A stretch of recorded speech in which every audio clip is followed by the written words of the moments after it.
13 hours. That's all it took for a quiet cornfield in Maryland to become the bloodiest battlefield in American history, a place where over 22,000 dreams were shattered before the sun could even set. What really happened that day? And why did it change the soul of a nation forever? The road to Antietam was paved with desperation, ambition, and blood. By the late summer of 1862, the American Civil War had ground into a brutal, grinding conflict. Fields that once grew corn and wheat now bore only the harvest of cannon fire and corpses. The Confederacy had held the upper hand in recent months. From the shimmering valleys of Virginia to the muddy rivers of Tennessee, Robert E. Lee's Army of Northern Virginia had delivered blow after blow to the Union. His victories at Second Bull Run and earlier campaigns had turned him into a symbol of Southern invincibility. But Lee was not content to defend. He had tasted victory and wanted more.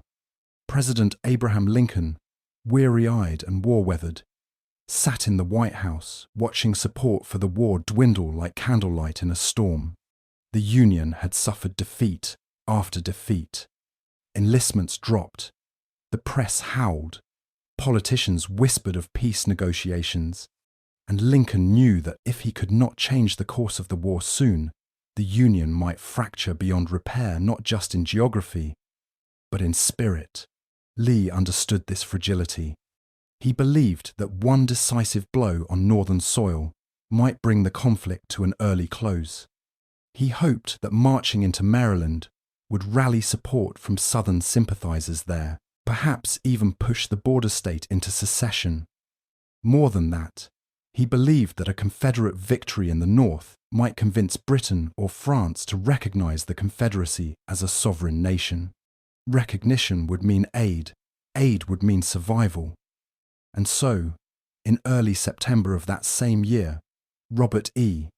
Lee made his move. Lee led roughly 45,000 Confederate troops across the Potomac River and into Maryland. He moved quickly, striking fear into the hearts of Northern civilians and confusion into the ranks of Union generals. At the head of the Union's counterforce was General George B. McClellan, a man known more for his caution than his courage. McClellan was brilliant on paper, beloved by his men, but often paralyzed by the fear of losing. He always believed the enemy outnumbered him, even when they did not. Still, McClellan had one thing going for him: numbers. He commanded nearly twice Lee's force, and when mobilized properly, that advantage could be decisive. But then came the twist that turned the tide of history. On a field outside Frederick, Maryland, a Union corporal stumbled upon a copy of Lee's marching orders wrapped around 3 cigars. Special Order Number 191. It outlined Lee's entire plan. His army was split into parts, vulnerable, exposed. For one moment, perhaps the only time in the entire war, the fog of battle lifted. McClellan held his enemy's secrets in his hand, and yet, even with the enemy's playbook, McClellan hesitated. He moved cautiously, afraid it was a ruse. Days passed. Lee, unaware his plan had been discovered, continued his advance. By the time the two armies finally closed on each other, Lee had managed to reconsolidate much of his force near a quiet town called Sharpsburg. Nestled by a narrow creek known as Antietam, the setting seemed too peaceful to host such destruction. Rolling hills, a meandering stream, wooden fences, cornfields ripe for harvest, and a small whitewashed church that would soon be soaked in the smoke of musket fire.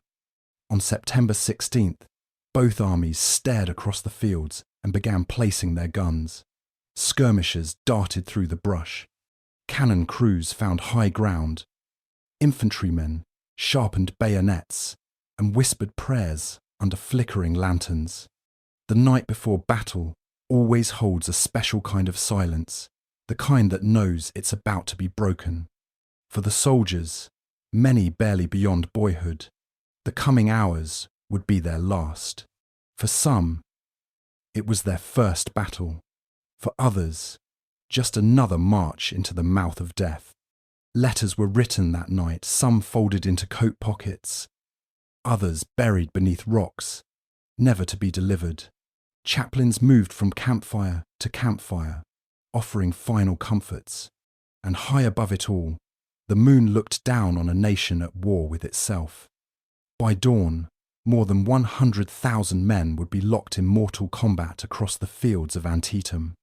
And by sunset, more Americans would lie dead or wounded than on any other single day in the nation's long and blood-soaked history. The coming 13 hours would not just alter the course of the war, they would change the course of the entire republic. But in the fading light of that quiet September evening, no one could yet imagine the hell that was coming. No one could know that by the time the sun sank behind the hills, they would be walking through rivers of blood and listening to the screams of the dying echo through the corn. The road to Antietam had reached its end. The reckoning would come with the dawn. The sun had barely crested the Blue Ridge Mountains when the first boots touched the muddy banks of the Potomac. Morning fog curled along the water like breath from a sleeping giant.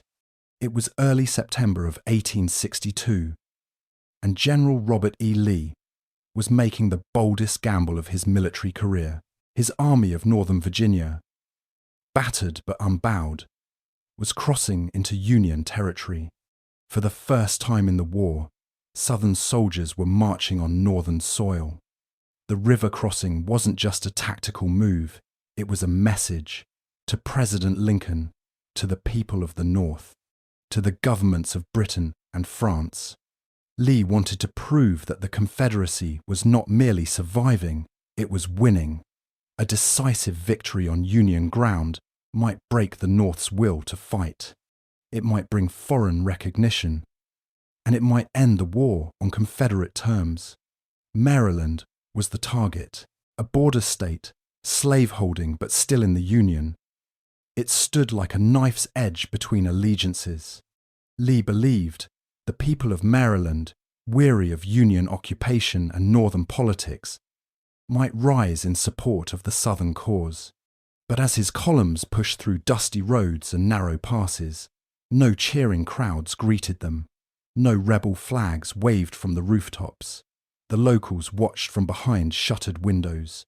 Some brought water, most brought nothing. The hoped-for uprising did not come. Lee's army was exhausted. The summer campaign had cost them dearly. Many men marched barefoot. Their uniforms were threadbare, their supplies low. Rations ran out. Water was scarce. But they believed in their general.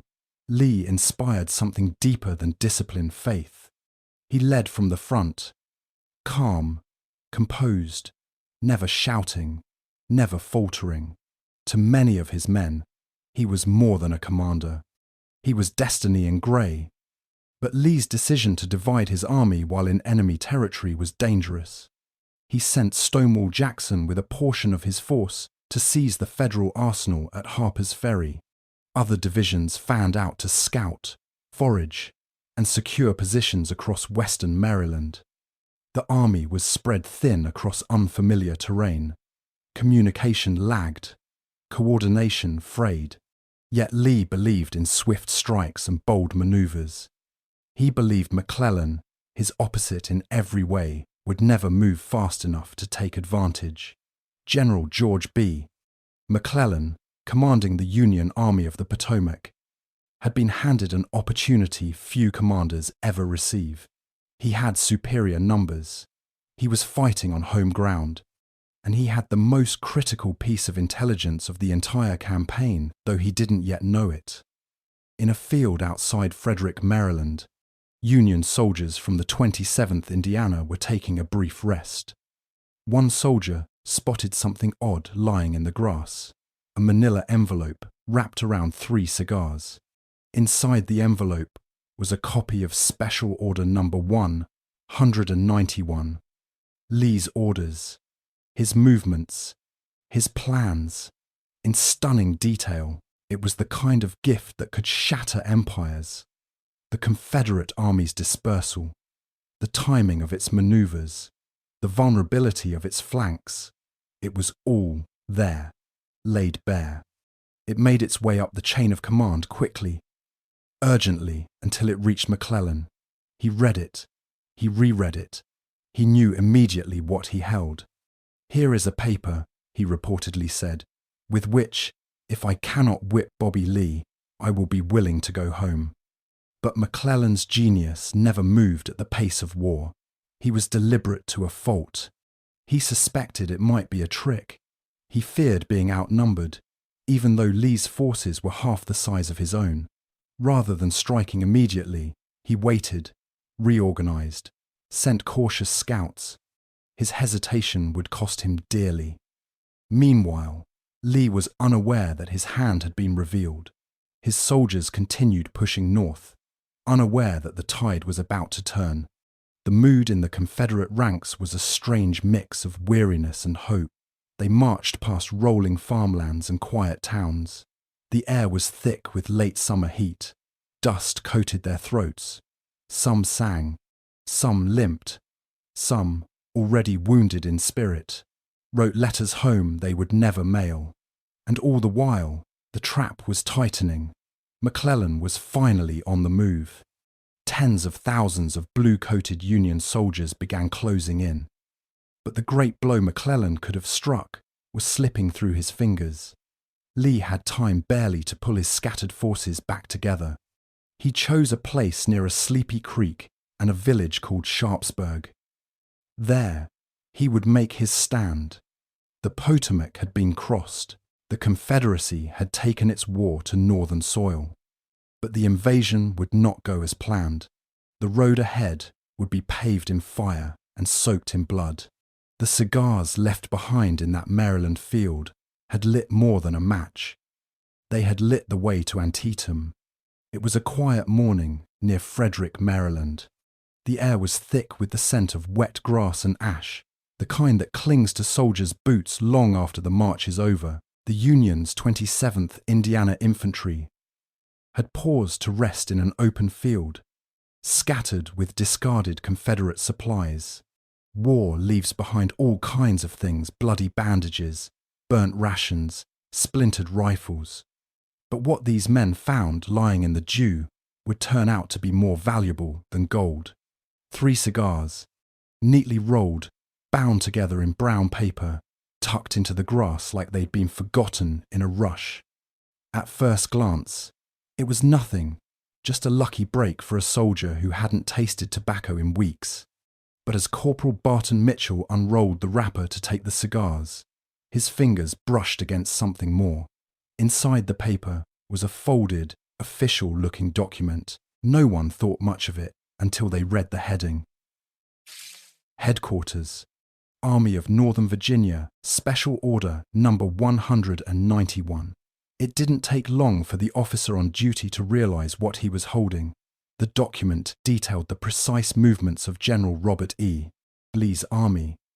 It listed which divisions were heading where, how long they planned to stay, when they would regroup. It revealed that Lee's forces were scattered across miles of Maryland and Virginia countryside, dangerously divided. If this order was real and there was no sign, it wasn't the Union Army had been handed the keys to break the Confederacy's back. The paper travelled fast. Within hours, it was in the hands of General George B. McClellan, the Union commander. He read it carefully, then again more slowly. There was no doubt. It was authentic. In that moment, McClellan had more than just intelligence. He had opportunity. Lee's army was vulnerable, exposed like a man caught mid-step. With a swift strike, McClellan could destroy his opponent in detail before Lee could pull his army back together. McClellan's reaction was a mix of excitement and calculation. "Now I know what to do," he said. "Here is a paper with which, if I cannot whip Bobby Lee, I will be willing to go home." It was a bold statement, and in the hands of a bolder general, it might have rewritten the course of the war in a single week. But McClellan was cautious by nature. Brilliant, yes, beloved by his men, without question, but he had never been known for speed. He believed Lee's army outnumbered his, even though the opposite was true. He feared ambush. He feared traps. He feared making the wrong move. So he hesitated. He moved, but not like a hammer, more like a wave creeping up a beach. Orders went out. Troops began to march, but the precious hours slipped away. Lee's men, unknowingly exposed, continued their maneuvers. Some moved toward Harper's Ferry. Others took position in the surrounding hills. Lee had no idea his plan had been compromised. His commanders, including Stonewall Jackson, were operating under the assumption that their timetable was safe. It was not. The lost order had become the found advantage. But as the Union Army crawled forward, so did Lee's instinct. Rumors reached him. Movements changed. He sensed the air shifting. A general who had survived a lifetime of battle could feel when the noose was tightening, even without knowing how. Still, the lost order had cracked something open.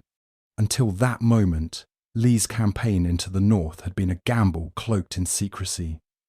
But now the mask was slipping, and as McClellan advanced through South Mountain and toward the quiet farming community of Sharpsburg, the clock was ticking.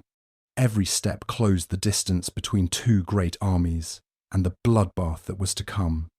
By September 17th, both armies would be face to face on the banks of Antietam Creek. A peaceful stretch of water winding through cornfields and hills would become the setting for the single bloodiest day in American history. But it all began with one careless mistake. A set of cigars, a forgotten order, and a moment of war where fate, luck, and the muddy boots of a tired infantryman changed everything. Lee would never know exactly how the Union had found his plans, but from that day forward, the Confederate High Command would tighten their grip on secrecy, burn their orders, and trust fewer hands. And McClellan, despite holding destiny in his fingers, would once again prove unable to bring it to heel. The order had been lost, and with it, perhaps, the South's best chance for a decisive invasion. Antietam waited ahead. The fields were green, the sky was clear, but beneath the soil and above the river, history was already trembling. The lost order had set the stage. Now came the slaughter. By the evening of September 16th, the fields around Sharpsburg, Maryland, were no longer quiet. The rustling of wind through cornstalks had been replaced by the low thump of artillery in the distance, the occasional crack of a rifle shot, and the shuffling march of boots across dusty roads. Two great armies had arrived, one from the north, one from the south, and neither would leave untouched. The town, a humble dot on the map, sat trembling beneath the shadow of something monstrous. War had come to Sharpsburg, and by the next dawn, it would erupt in full. Robert E. Lee had positioned his forces on high ground, west of Antietam Creek. His men occupied the ridges, the fences, the woods, the church. Though outnumbered and battered from previous marches, they dug in. They were ready to fight. They always were. But the lines were thin. Lee's men were scattered from earlier movements, and only now were they beginning to reassemble in force. Still, their general rode calmly between the camps, speaking softly, lifting spirits with a word or a nod. He had chosen his ground carefully. He would hold it or die trying. Across the creek, George B. McClellan's Army of the Potomac gathered like a rising tide. Over 100,000 strong, the Union force stretched across miles of farmland, roads, and hills. McClellan, ever cautious, moved his pieces slowly across the board. But the time for waiting was over. The moment was at hand. Officers passed down orders. Cannons were unlimbered. Regiments took their positions. The blue and the grey could see each other now. Just across the water, The killing would begin at first light. That night, the air was thick with stillness, but beneath it pulsed dread. Soldiers sharpened bayonets by lantern glow. Others cleaned muskets in silence. Chaplains moved from camp to camp, murmuring prayers, their words swallowed by the dark. In every regiment, men sat and wrote letters home to wives, children, mothers. They wrote things they had never said aloud. Some tucked the notes into their coats. Others handed them off to messengers who might survive. A few cried, most simply stared into the fire, and tried not to imagine what the morning would bring. Campfires flickered like constellations on the ground. Across the creek, both armies watched the glow of their enemies' flames and wondered, were they afraid too? Were they ready? Were they counting the hours the same way? Somewhere out there, other men just like them were making the same grim preparations. They were the same age, had the same doubts, the same aches in their feet, the same names scratched into their rifles. The only difference was the colour of the uniform and the flag beneath which they marched. Lee studied his maps by candlelight in a farmhouse turned field headquarters. He traced his finger across the ridgelines, the roads, the fences, the creek. He knew McClellan had the numbers, but he also knew McClellan's fear. If he could hold the line, if he could bloody the Union enough, he might yet win a strategic victory. Every hour he held would be one more nail in the North's fragile confidence. McClellan, seated at his own headquarters, surrounded by aides and maps, was thinking too. He had the lost order, he had the strength, and he had the high ground of moral imperative. He believed this fight might tip the war toward emancipation. But even now, with destiny at his fingertips, he questioned, he hesitated, he made plans, then changed them. The hour of reckoning was near, and still he weighed every step like a man walking across ice. Around them, Maryland watched and waited. The people of Sharpsburg had already fled or boarded up their homes. Those who stayed huddled in cellars, praying the battle would pass them by. Livestock roamed freely through yards. Church pews sat empty. The town had become a ghost before the first shot had even been fired. By midnight, the skies began to cloud. A pale moon cast a ghostly shimmer on the creek. Somewhere in the darkness, a picket fired his rifle, thinking he saw movement. A brief flurry of gunfire followed, then silence again. The kind of silence that comes before thunder. The kind that presses into the bones and makes the skin cold. At 3 a.m, Union troops began to stir. Officers whispered orders. Men roused from shallow sleep. They moved like shadows through the trees, gathering near the creek crossings. Behind them, the cannons waited. The dawn would bring orders to fire, but the men did not yet know where, or how, or if they would return. To the west, Confederate troops adjusted their lines. They leaned against trees.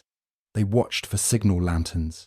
They whispered stories of past battles, of home, of luck. Some prayed. Some clenched their teeth and said nothing. They had fought too many battles to believe in morning promises, but still, they would fight again. As the first trace of light crept over the hills, a low mist hugged the ground. The cornfields swayed gently in the breeze, unaware they would soon be mowed down, not by harvesters, but by rifle fire and artillery shells. The whitewashed Dunker church sat quietly on the ridge. Its doors closed, its windows dark. By sunset, its walls would be riddled with musket holes and stained with blood. 13 hours of horror lay ahead. But in that final moment before the storm, the battlefield was hushed. 2 armies, tens of thousands strong, stood ready. Their hearts beat fast. Their hands trembled. They were waiting for the first crack of dawn, the first bark of a cannon, the first scream to tear the morning air. At Antietam Creek, history was inhaling. The exhale would come with fire. The first light of September 17th crept slowly over the ridges of Sharpsburg, but it brought no warmth. It was just past 5:30 in the morning when the stillness finally shattered. Union General Joseph Hooker gave the order, and with that, the Battle of Antietam began, not with a roar, but with a sudden, cracking burst of rifle fire that echoed through the mist. Like bones snapping underfoot, the target was a patch of land that looked ordinary in every way, 20 acres of tall corn, bordered by trees and rough fences. But that field would soon become a vortex of death. The corn stood high over the heads of most men, golden-green stalks glistening with dew. It was quiet one minute, then alive with thunder the next. From its edges, blue-coated Union soldiers surged forward, bayonets fixed, rifles raised, and waiting just beyond, hidden in the woods and along the ridges, Confederate troops opened fire. Visibility was almost nothing. The fog hung low, thickened by smoke from artillery and musket volleys. Men fired at shapes, at sounds, at muzzle flashes. Entire lines of soldiers would vanish into the stalks, and the only thing to return was the sound of screaming. The cornfield devoured them. Hooker's corps pushed hard, determined to break through the Confederate left flank. He watched the slaughter unfold from a rise behind his guns. Cannons roared beside him, belching fire into the woods where Stonewall Jackson's men were entrenched. The ground trembled with each blast. Trees splintered, dirt flew, but the Confederates held firm. They were veterans, men who had fought in Shenandoah, in Manassas, in Richmond.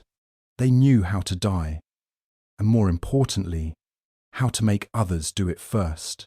From the Union side, Brigadier General Abner Doubleday, later known for something far less bloody, sent wave after wave into the field. Regiments entered proud, their flags waving, drums beating. Minutes later, they came out as shattered remnants, bloodied and limping. Some didn't come out at all, and yet more kept going in. By 6 o'clock, the field had already changed hands 3 times. Union troops would charge forward, seize a row of trees, then be driven back by a hail of bullets. Confederates would counterattack, only to be blasted by Union batteries hidden behind fences. It was a savage dance advance. Fire, fall, advance again. Soldiers described it later as walking into a furnace. Bullets came from every direction. Smoke stung the eyes. The smell of black powder clung to their skin, and beneath it all, the sickly sweet scent of crushed corn mingled with blood. Horses screamed. Men shouted names that were lost in the thunder. Orders were drowned by cannon fire. No one knew who was winning. No one could even see more than a few feet ahead. Around 6:30, Hooker himself was wounded. A Confederate bullet tore through his foot, sending him from the field. As he was carried away on a stretcher, he muttered, "I am the only general who ever failed because he was too close to the enemy." But his men kept fighting, because by now, the battle had a life of its own. It didn't need orders. It needed only flesh and steel. Reinforcements poured in from both sides. Union General Mansfield's corps arrived and rushed into the meat grinder, only for Mansfield himself to be shot before his men could even form a proper line. Confederate troops from Alabama and Georgia took up new positions in the woods, their muskets slick with sweat and blood. It was no longer about tactics. It was about endurance. The sun climbed higher, but the fog never lifted. The smoke only thickened. Reporters, watching from distant hills, wrote that the cornfield had become a boiling cauldron of fire and iron. One Union officer would later write, "Every stalk of corn in the northern and greater part of the field was cut as closely as with a knife. and the slain lay in rows precisely as they had stood in their ranks a few minutes before. The land itself had been reaped. By 7 o'clock, the cornfield was a graveyard, not metaphorically, literally. Thousands of men lay where they had fallen, some still alive and groaning, others quiet and cold. Rifles lay beside them, flags torn to rags. A few wounded crawled for the fence lines, dragging themselves through pools of blood. Others sat upright, dazed, as if unsure whether they were living or dead. But the fight was not over. Fresh troops continued to arrive. The eastwards, the westwards, the Dunker Church, all within sight of the cornfield, would soon ignite in similar fury. But this was where it started. This was the opening act, and already it had taken more American lives than many entire battles that came before. In 30 minutes, a field meant for harvest had become a butcher's block, and the sun was still rising. The day had just begun. The dead were only the first to know what was coming. They called it the blood harvest, but no one knew that name at the time. In those early morning hours of September 17th, they simply knew it as survival. The cornfield had already claimed its price, but that was just the beginning. As the smoke rolled across the hills and the morning sun struggled to pierce the thick grey haze, new lines of battle were forming in the trees on either side, the eastwards and the westwards. It was here that the war twisted itself into something beyond reason, beyond mercy. Union and Confederate soldiers alike marched into the woods under orders barked from hoarse throats. They barely saw each other until they were almost face to face. Then came the fire. The air cracked with musket blasts and the metallic howl of shell fragments tearing through bark, bone, and flesh. Trees exploded into splinters. Limbs human and wooden fell in equal number. The ground, soft from the morning dew, quickly turned to a dark paste of soil and blood. In the east woods, Union troops surged forward with momentum left over from the cornfield assault. They broke through initial Confederate lines and pushed deep into the trees, shouting and firing as they advanced. But Stonewall Jackson's men had not broken, they had bent. And now, from concealed positions behind logs, rocks, and tree trunks, they struck back. A wall of fire erupted from the Confederate side, and whole Union companies collapsed in an instant. The woods screamed, not just from the living, but from the sound of war itself. Bayonets clashed in the shadows. Smoke hung so thick it was said men could not see the colour of the uniform before them. They lunged blindly, stabbing anything that moved. Cries of "Rally here!" and "Fall back!" were swallowed by the roar of cannon and the endless rattle of musket fire. Meanwhile, across the field, the West Woods were no less cruel. The Union forces, thinking the way was open, charged forward under the command of General John Sedgwick. What they didn't know was that 3 full Confederate divisions lay hidden, waiting. As Sedgwick's men emerged into the clearing, the trap snapped shut. Fire poured from 3 sides. Within 20 minutes, 2/3 of Sedgwick's men were down. Not wounded, not scattered. Gone. Survivors stumbled back, bloodied and stunned, their blue coats soaked to black. Sedgwick himself was struck 3 times. His horse, foaming and wild-eyed, barely carried him to safety. Behind him, the woods swallowed another brigade whole. Back and forth the fighting raged. Lines advanced, only to fall. Regiments were erased before they could even fire a second volley. Names like the 4th Texas, the 12th Massachusetts, the 20th Georgia men from every corner of the fractured nation met here, in a place no map had marked for history, and they vanished together. There were moments, fleeting and rare, when the smoke cleared just enough to see the horror plainly. Bodies stacked like cordwood against fence rails. Soldiers sprawled across fallen logs, still clutching rifles. Eyes wide open, as if surprised at death. Some died standing, their bodies locked upright by the crush of men behind them. Others fell in piles, tangled in the arms of comrades they had marched with only hours before. No one owned the ground. The East Woods would fall to the Union, then be retaken by the Confederates. The West Woods, drenched in blood and shattered by shellfire, would be captured, lost, and captured again in a matter of minutes. Each time, fewer men rose to fight for it. Artillery fire never ceased. Batteries on both sides pounded the forests, with shells that sent branches raining down like spears. Trees caught fire. Flames danced between the trunks. Some wounded men crawled to safety, only to be caught in the growing blazes. Their screams rose above the gunfire, but only briefly. By late morning, the fields between the woods and the church were littered with corpses. Horses lay beside their riders. Limbs stuck out from under blankets hastily thrown over the fallen. Blood soaked the ground in wide swaths. Dark and steaming in the Sunday, it is said the creek itself began to run red. Whether it's true hardly matters. Everything else was. Still the battle pressed on. Reinforcements were sent forward with little time to prepare. Many had never fired a shot in combat before that day. They would die before firing one now. Officers shouted encouragement, waved flags, led charges. Few came back. The flags were torn to ribbons. The officers became names on casualty lists. The charges ended in silence. The woods bore witness to it all. Trees, once green and full, now stood riddled with holes.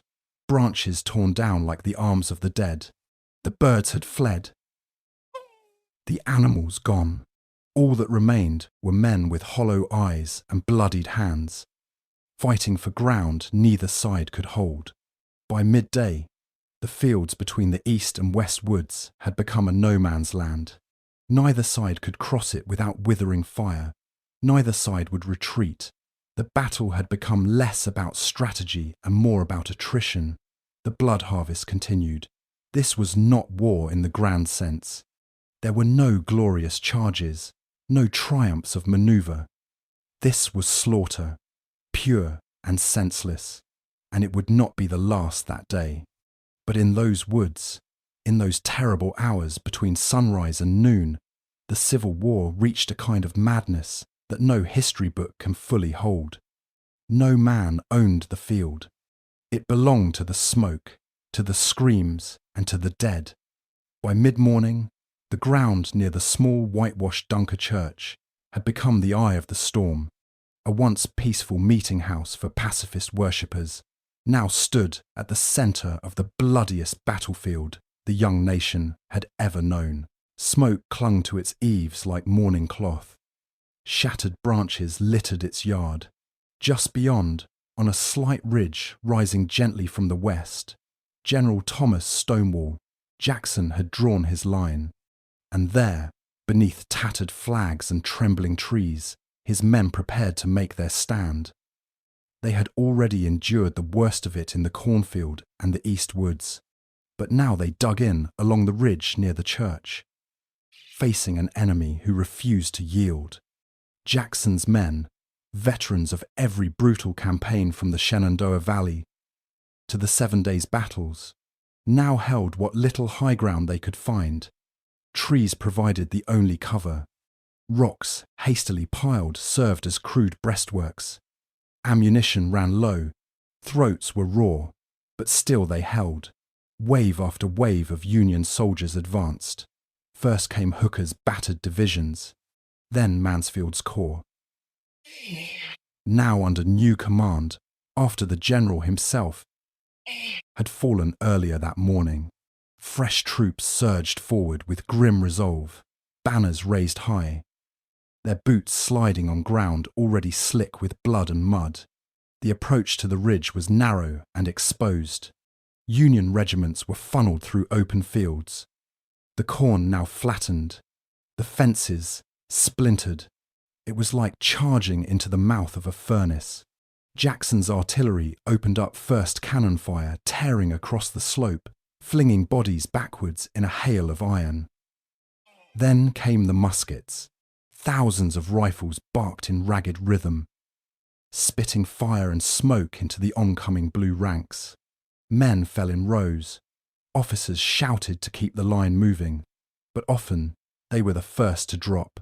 Companies advanced 10 yards and were cut in half. Still they came. The bodies began to pile along the fence lines, clogging the narrow lanes between the trees. Horses bucked and screamed, torn open by shell fragments. The ridge shook with the thunder of war. Jackson himself moved among his men, calm as stone.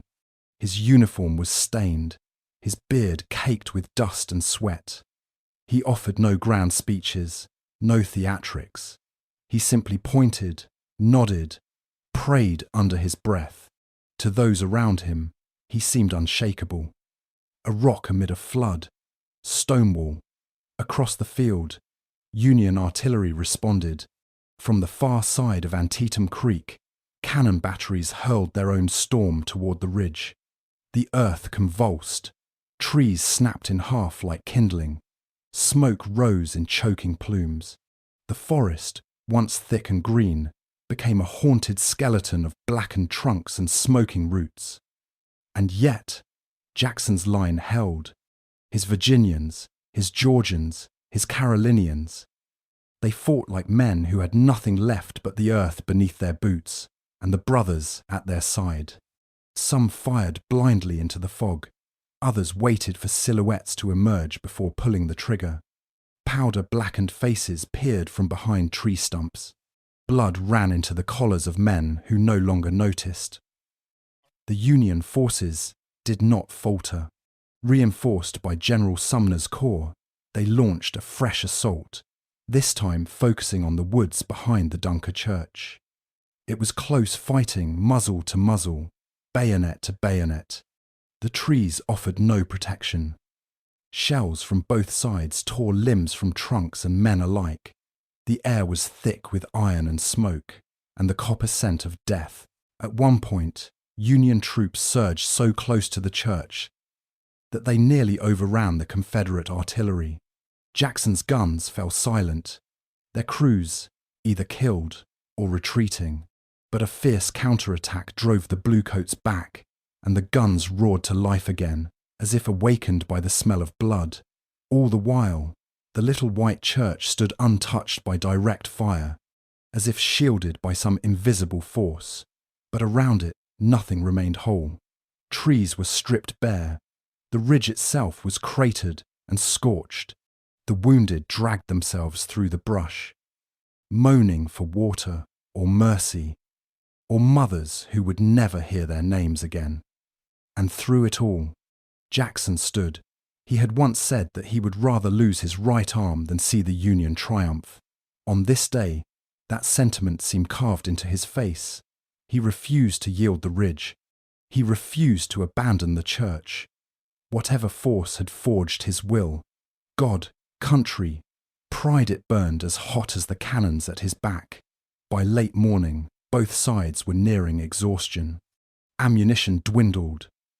Bodies lay in grotesque poses, mouths open to the sky, eyes glassy and unblinking. The ground itself could no longer absorb the blood it pooled in low places, mixed with powder and dirt, and steamed under the sun. Yet still the fighting dragged on. When the smoke finally began to clear near noon, the Dunker Church was still standing, but the men around it were not. The ridge Jackson had defended was soaked in red. Some regiments had been reduced to half their number. Others had ceased to exist entirely. No one claimed victory. Only the silence spoke, and even it was wounded. Stonewall Jackson had held his ground, barely, but the cost was almost beyond measure. In those brutal hours, the church had been sanctified not by sermon, but by sacrifice. The trees bore witness. The ground kept count, and the war, still far from over, had revealed just how much death it had left to give. It was never meant for war. The Dunker, church stood quiet for years before the battle, a simple whitewashed structure built by a congregation of pacifists who believed in peace, in humility, in the turning of cheeks rather than the taking of lives. There were no stained glass windows, no towering spires, just plain wooden walls, a sloped roof, and a gathering place for prayer and stillness. But on the morning of September 17th, that humble church became the beating heart of chaos. As the battle raged in the cornfield and surged through the east and west woods, the lines of fire and fury began to bend around the church itself. It sat on a small rise west of Antietam Creek, surrounded by trees and open ground, suddenly positioned at the exact center of the unfolding nightmare. Men from both north and south were drawn to it not for sanctuary, but for strategy. The Dunker Church became a marker, a landmark, and then a target. Union forces surged toward it from the north, determined to break the Confederate center. They were met with fire from Jackson's men, who had turned the surrounding ridge into a killing ground. Musket balls snapped through the branches like hornets. Shells burst in the fields, flinging dirt and iron into the air. Each time the Union advanced, they were repelled, and each time they regrouped. The ground near the church grew more soaked, more choked with the fallen. By mid-morning, the fight had reached the building itself. Some Confederate sharpshooters took positions inside the church, firing through the windows and from behind the heavy doors. The wooden pews once used for quiet reflection became barricades. The pulpit, where soft voices once read scripture, now echoed with the sharp report of rifles.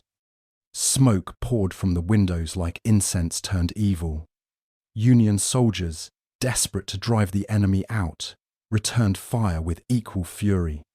Shells crashed into the walls, splintering beams and shattering the shutters. Men screamed as glass and wood became shrapnel. One round tore straight through the front door and out the back, passing through 2 soldiers before exiting the church like a ghost. Inside, the air was thick with powder and blood. The trees around the church fared no better. Every trunk was scarred with lead. Branches hung limp or fell altogether. Roots, torn from the earth by blasts, lay exposed like broken ribs. Soldiers hid behind them, crawled between them, died beneath them. The few stone markers in the nearby cemetery were chipped and cracked, stained now not with lichen, but with blood. Still the fighting swirled. Confederates fell back to the woods, then returned again. Union brigades charged, fell, and charged again. Each time they passed the church, more men dropped. At one point, Union artillery began firing directly at the structure, mistaking it for a strong point. The walls trembled under the barrage, but somehow they did not fall. The church stood, defiant in the firestorm, refusing to crumble even as everything around it turned to ash. Later, survivors would speak of the church as though it were alive, as though it had seen the horror and chosen to endure. One soldier claimed it glowed white through the smoke like a lantern in the fog, always watching. Another said it was too stubborn to burn, too holy to fall. But holiness could not stop the killing. It merely marked the place where it happened most. Inside, blood ran across the wooden floorboards and pooled beneath the pews. The scent of death clung to the walls. Spent cartridges littered the altar. A Bible, somehow still sitting atop the pulpit, had 2 holes shot clean through it. The pews were smashed, upended, used as cover or broken for firewood by wounded men trying to keep warm. As the day wore on, the area around the church became a mass graveyard. Bodies lay in heaps, stacked against the walls and fences. Some reached out as if clawing towards safety. Others lay perfectly still, as though asleep. Surgeons, if they could reach the wounded at all, worked in the shadow of the church with bloody hands and dull tools, trying to save limbs that were too far gone. By the time the sun reached its highest point, the Dunker Church was no longer a house of God. It was something else entirely, a silent monument to everything war could steal.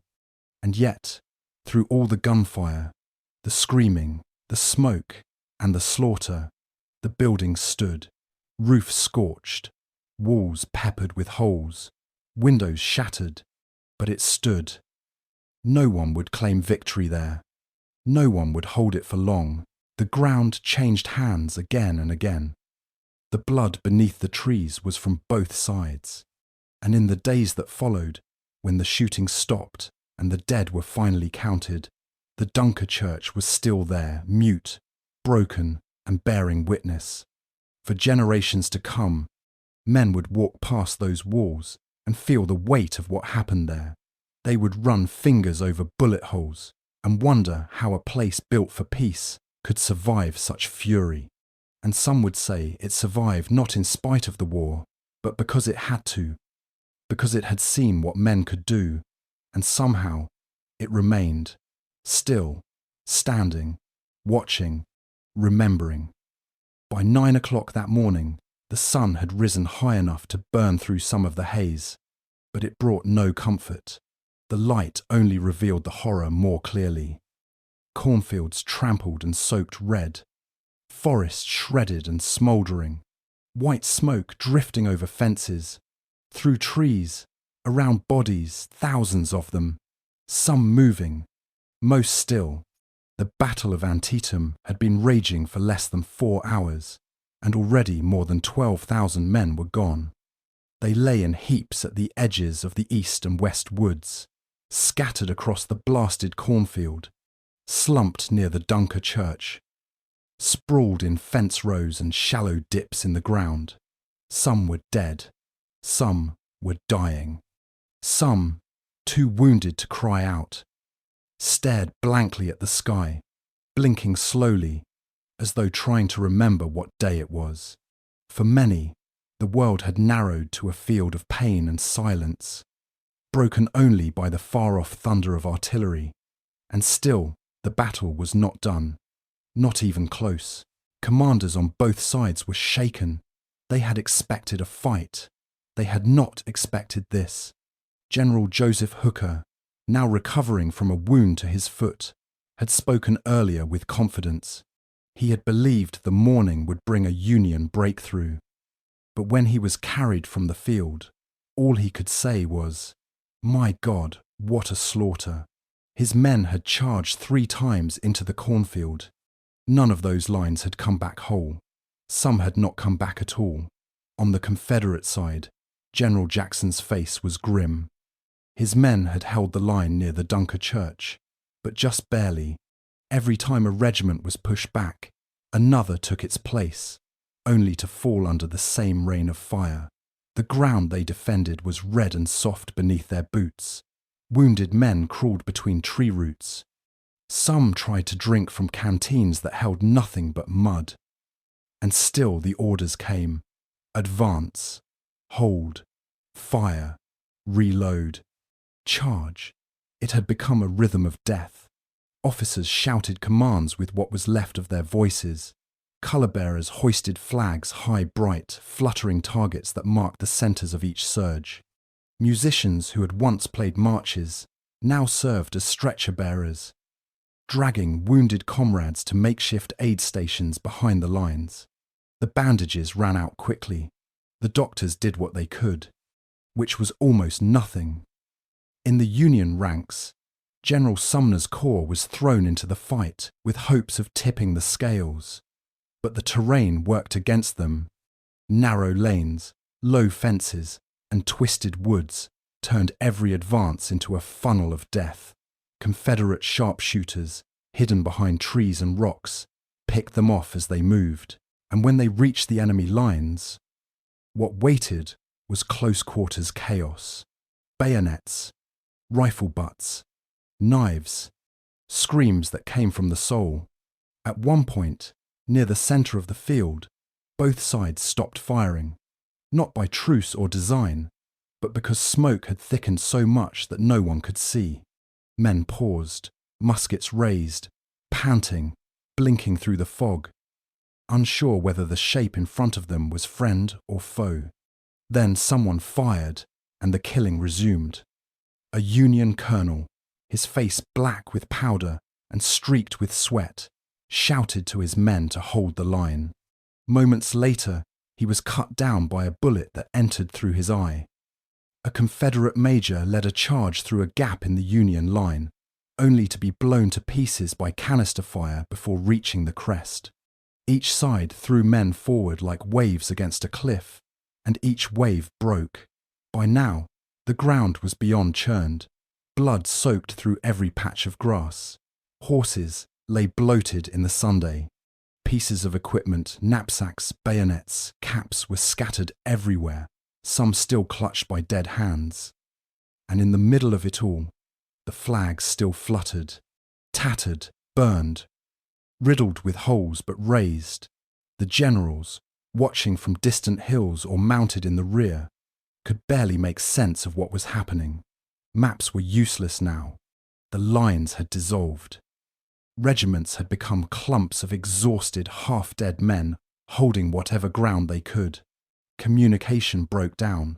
Messengers were killed before delivering orders. And even when commands made it through, they were often outdated by the time they arrived. But neither side gave in. Lee would not retreat. His army, outnumbered and stretched thin, had dug in with the desperation of men who knew there was no safe road behind them. And McClellan, cautious as ever, refused to commit his full strength at once. He sent men in waves, hoping to find a weak point. But the only thing being weakened was his own line. The battle had become something else entirely. It was no longer about tactics, no longer about holding ridges or capturing roads. It had become a contest of endurance, of will, of sheer refusal to break. By 9 o'clock, more than 12,000 men had already paid the price. And the fields still burned. The woods still echoed with gunfire. The sky, once pale and clear, now loomed heavy with the smoke of cannon and the ash of shattered trees. Somewhere near the Dunker Church, a wounded soldier, barely alive, lifted his head and looked around. Bodies lay beside him. A drum was overturned in the grass. A rifle stuck bayonet first into the ground, a makeshift marker for someone already gone. The soldier tried to speak, but coughed instead. His eyes closed. And the battle, deaf to everything, rolled on. It was just a wagon road. That's all it had been before the war came. A sunken path, carved by years of iron-rimmed wheels and hoofbeats, dipping between two gentle ridges through the fields of Sharpsburg. Farmers had once used it to haul corn and apples. Children had once walked it to school. But by late morning on September 17th, it had become something else entirely, something monstrous, a place that would be remembered forever. By another name, Bloody Lane. The Confederate troops had dug in along this shallow trench, their positions running almost a mile through the centre of Lee's line. It was a natural defensive position. The walls of earth on either side offered just enough cover, and from their vantage point, the rebels could see for hundreds of yards across open farmland. It was as if the land itself had invited them to make their stand there. And so they did. Rifles loaded, bayonets fixed. They waited. From the Union side, the orders came down. Attack the centre. Break the line. Take that road. It fell to General William French's division to make the first move. Thousands of blue-coated men emerged from the cover of the woods and marched across the open fields. Shoulder to shoulder, flags snapping in the breeze.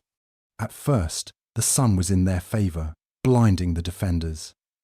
But it didn't matter for long. As they neared the crest of the ridge, the Confederates opened fire. The sound was deafening.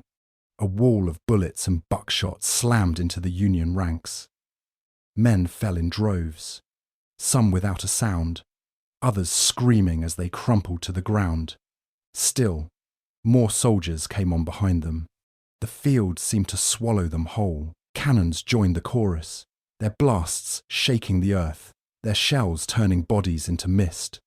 French's men tried to return fire, but the Confederates had the advantage. From inside the sunken road, they were nearly invisible. Their rifles poked just above the edge, and every time a Union soldier raised his head, he risked losing it. The attackers had no cover, no protection, just open sky, and the hope that sheer numbers might carry the day. For 3 solid hours, the fighting at the sunken road continued. Reinforcements arrived General Richardson's division, bringing fresh troops and new resolve. The Irish Brigade charged forward, their green flags fluttering among the blue. They sang as they marched, voices rising even as bullets tore through their lines. "God save Ireland," some cried. Others screamed their mothers' names. The Confederate soldiers poured fire into them, loading and shooting with machine-like rhythm. Some used rocks and fists when their ammunition ran out. Blood soaked the ground so deeply that it made the soil slippery. Men fell and were trampled. Others crawled forward, only to be cut down inches from the enemy line. And still, the road held. Confederate General D.H. Hill's men refused to budge, even as their line began to fray. They were outnumbered, outgunned, but anchored by desperation and the dirt wall at their backs. Officers stood atop the embankment, shouting orders, sabre in hand, until they too were picked off one by one. Then came a mistake. In the confusion, gaps opened in the Confederate line. Units shifted without coordination. Commanders were killed, and their replacements were too new or too shaken to hold the position. Some orders were misunderstood, others were never received at all, and the Union soldiers, bloodied and furious, saw their chance. They stormed the lip of the road and poured down into it like a wave. Suddenly, the defenders became the trapped. Confederates now fired upward, struggling to hold the narrow lane. The trenches that had shielded them now boxed them in. It was close-quarter horror. Bayonets plunged. Rifle butts swung like clubs. Men grappling with fists, boots, teeth. The air filled with screams, the kind that don't fade after the echo. Bodies piled up in layers. Blood flowed in steady streams. One Union soldier would later write that he could cross the lane without touching the ground, only the fallen. By the time it ended, the sunken road had become unrecognizable.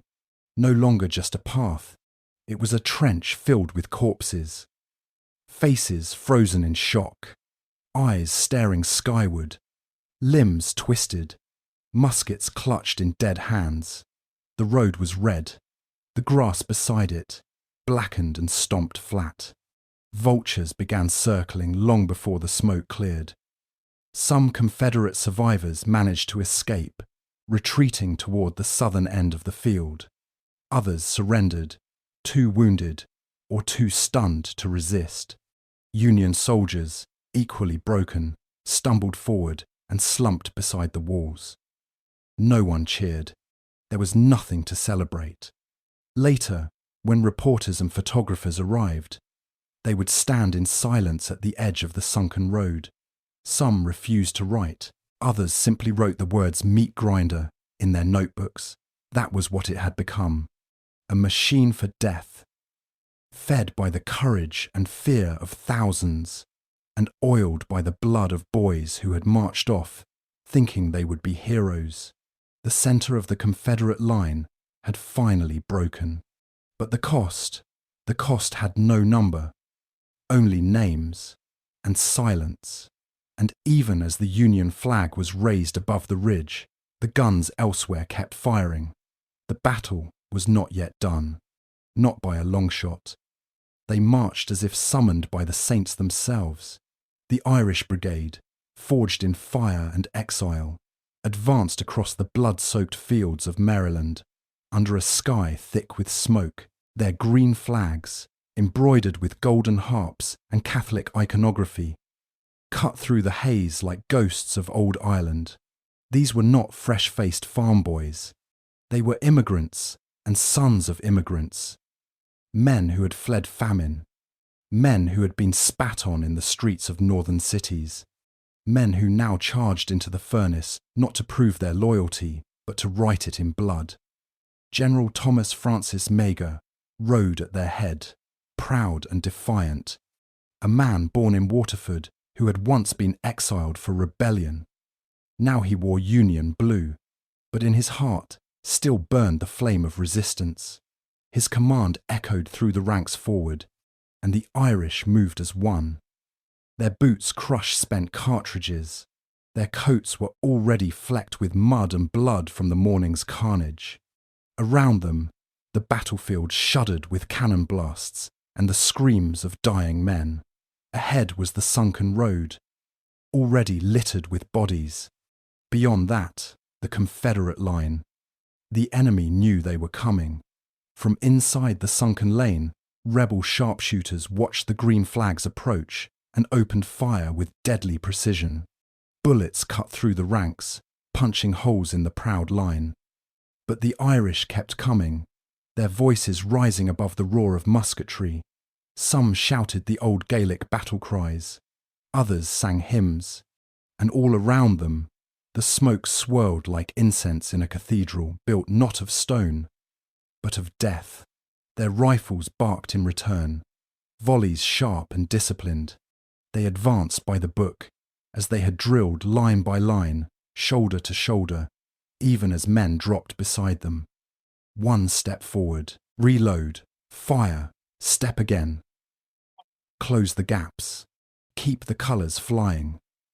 The green flags refused to fall. Musicians, some as young as 16, kept pace behind the charging line, drums echoing through the gunfire.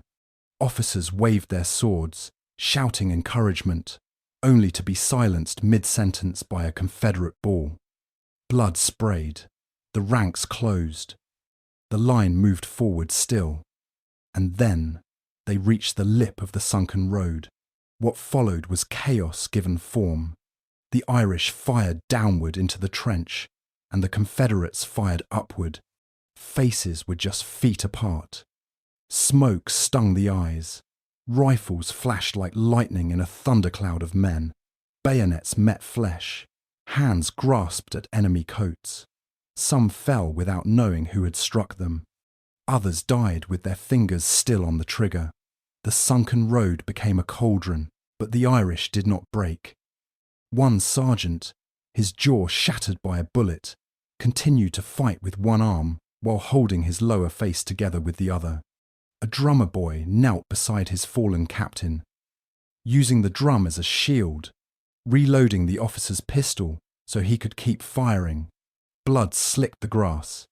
Men slipped and fell, only to rise again until they could no longer stand. They fought like they were already legends, but the cost was unspeakable. Whole companies disappeared. The green flags were riddled with holes. Men who had marched under them with fire in their hearts now lay cold and still, faces pale against the black earth. Meagher himself had his horse shot from under him and was nearly trampled. Wounded were dragged to the rear, screaming in English, in Irish, in prayers that no longer expected answers. By the time the brigade was pulled back, what remained was a fraction of what had begun the charge. And yet, in the battered hearts of those who survived, a strange pride took root. They had not faltered, they had not broken, and for a brief, burning moment, they had turned the tide. The sunken road would become known as Bloody Lane, but to the Irish who had charged it, it was something else. A crucible, a baptism, a place where they had shed not just blood, but doubt. They had proven that they belonged not just to the Union, but to the story of the nation itself. When the fighting moved on, and the dead were finally gathered, a chaplain walked the length of the field, whispering last rites over men who had once cheered for St. Patrick. He found one soldier, still breathing, clutching a rosary burned black by powder. The man looked up, smiled faintly, and said, "Tell Meagher, we did not shame the green." And then he died. Long after the war ended, veterans would speak of the charge in hushed tones, not for glory, not for victory, but for the sacrifice, for the green flags that did not fall, for the friends they lost, and for the moment when, through smoke and fire, the Irish Brigade walked into history. Not all of them walked back. The centre had cracked.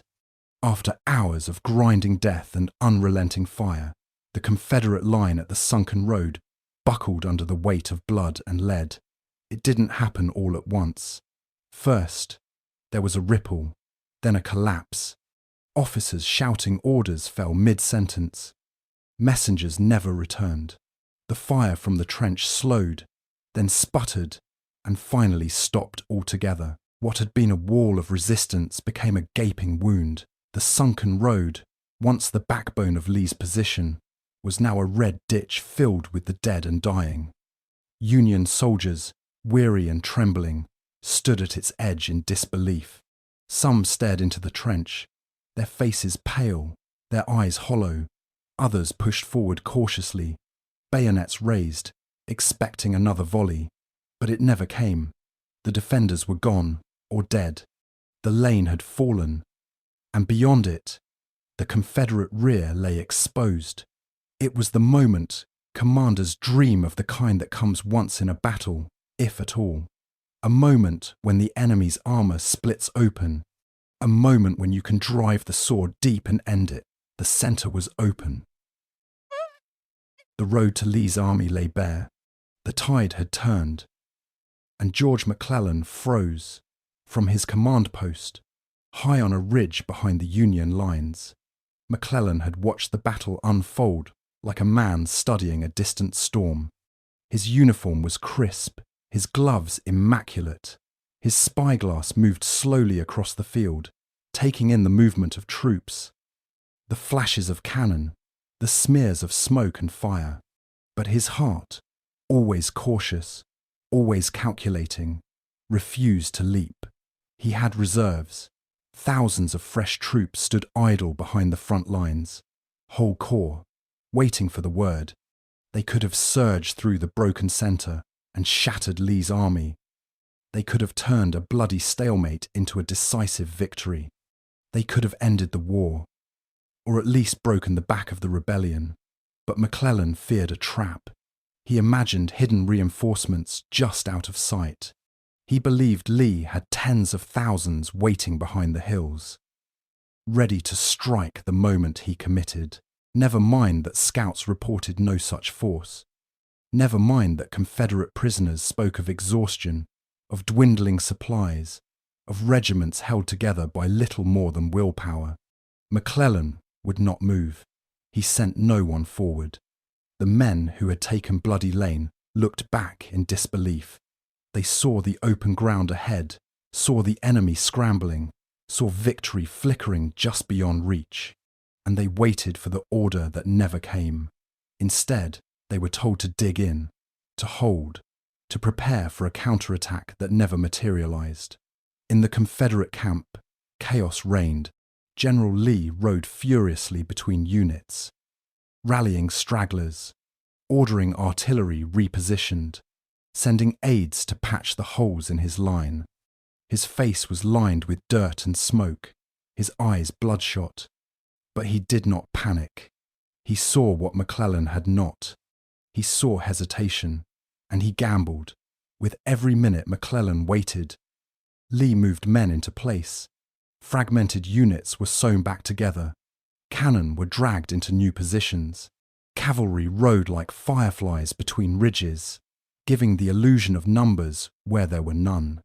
And gradually, painfully, the line was reborn. By early afternoon, the window had closed. The sunken road, now held by the Union, was no longer a gateway. It was a graveyard. The chance to break Lee's army had come and gone, and the blood shed to reach it had gained no ground. Later that day, as Union commanders gathered near McClellan's tent, some pressed him to attack again. They pointed to the exhausted state of the enemy, the broken positions, the faltering artillery. But McClellan shook his head.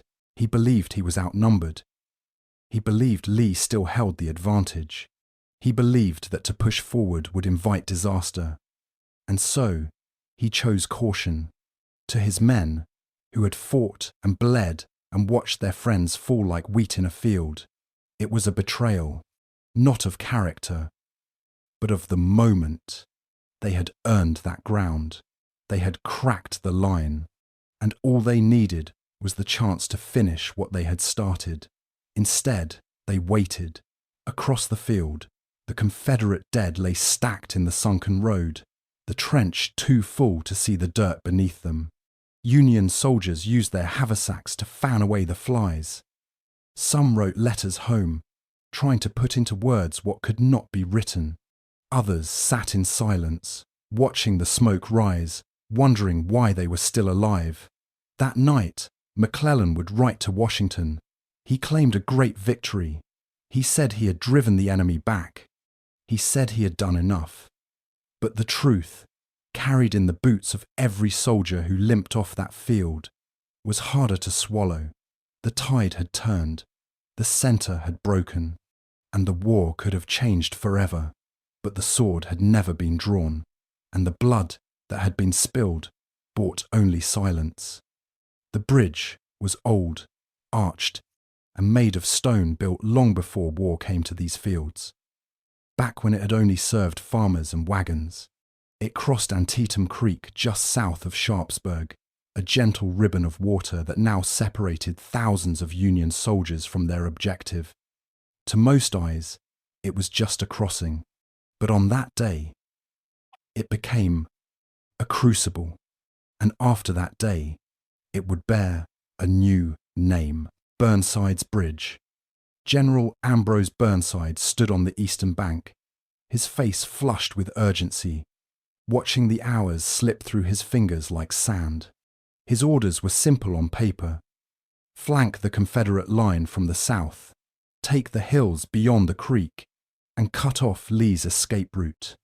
But in war, nothing is ever simple. The bridge was narrow, barely wide enough for 2 men abreast.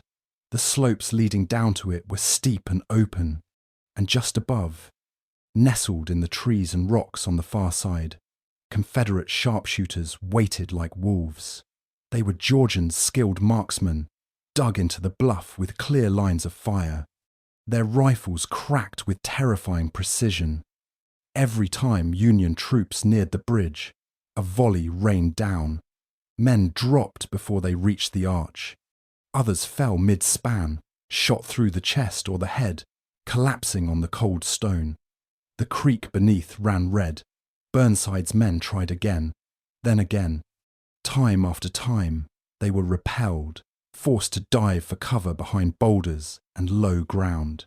Cannon roared from the heights above, Confederate gunners dropping shells into the narrow path like hammers pounding a coffin shut.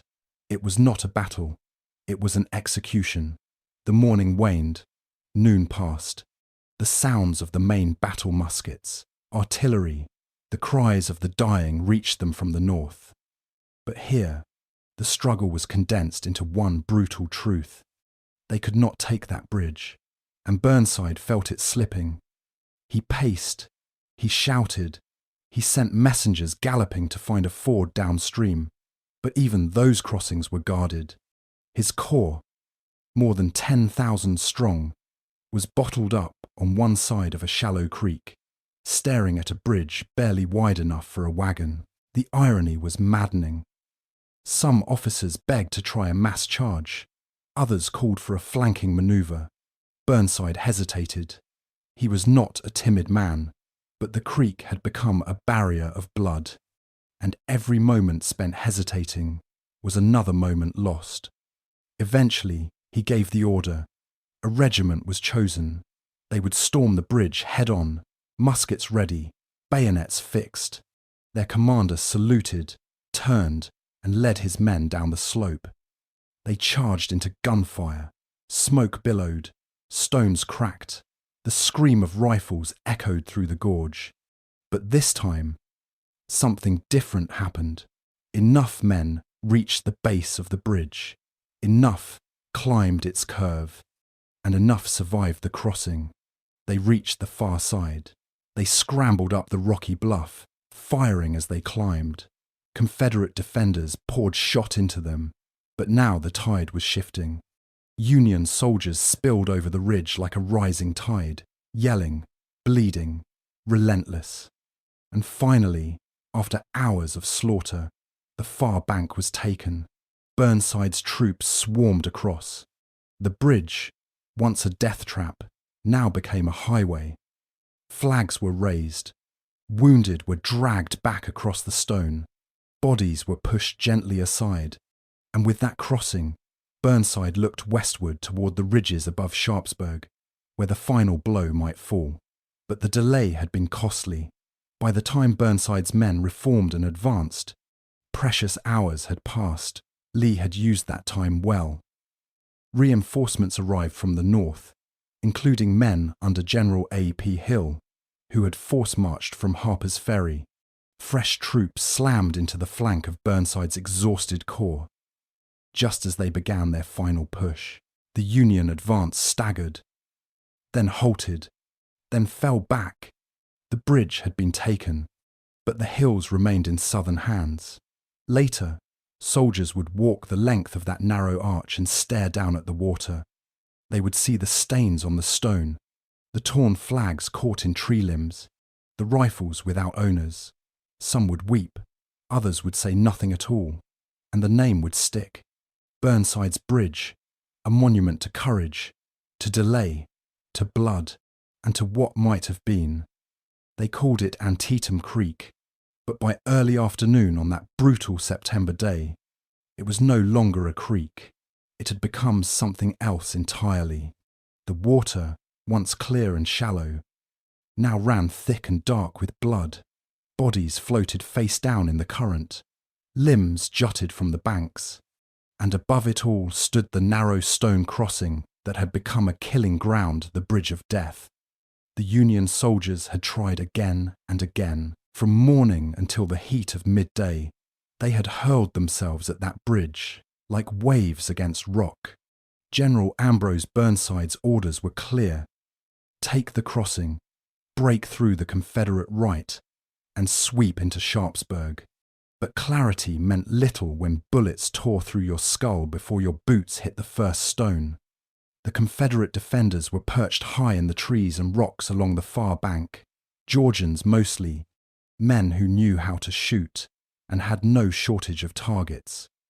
From their vantage, the bridge was a funnel, a gift from the gods of war. A narrow span, exposed on all sides, flanked by sloping ridges and open ground, and below them, blue uniforms made easy prey. The Union soldiers came by regiment, each believing they might be the ones to succeed where the others had failed. They came with bayonets fixed, flags held high, boots pounding the dirt as their officers shouted over the chaos. They came into the teeth of musket fire and cannon bursts that turned the stone parapets into jagged, blood-slick barriers. And each time they were thrown back. The dead began to stack on the eastern bank, their blood soaking into the grass, staining the souls of every man who followed. Medics could not keep up. Surgeons worked with saws and chloroform under makeshift tents that shook with every nearby blast. Chaplains whispered last rites with one hand while pressing bloody bandages with the other. Still, the orders came down, take the bridge. A charge in late morning came within yards of the span before being cut down almost to the man. Some soldiers were hit mid-step and pitched forward into the creek. Others crawled across the stones, only to bleed out before they could reload. One lieutenant reached the far side, raised his sabre, and was shot through the heart before he could shout a single command. Burnside, watching from above, could feel time slipping away.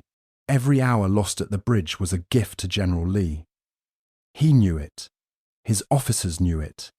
But still, they could not break through. Then came the decision to change the angle.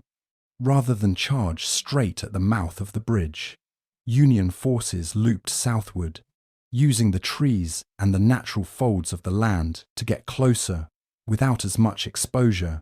Artillery was repositioned to hammer the Confederate ridge and lay a smoke curtain across the creek. It wasn't perfect, but it was something. And finally, they broke through. A regiment from New York led the charge. They moved fast, low and tight across the narrow span, rifles tucked, boots pounding against the stone slick with blood and moss. The fire from above was just as fierce, but this time it was not enough. The lead company reached the far side, then another, then another. With bayonets drawn, they stormed up the embankment and into the rifle pits.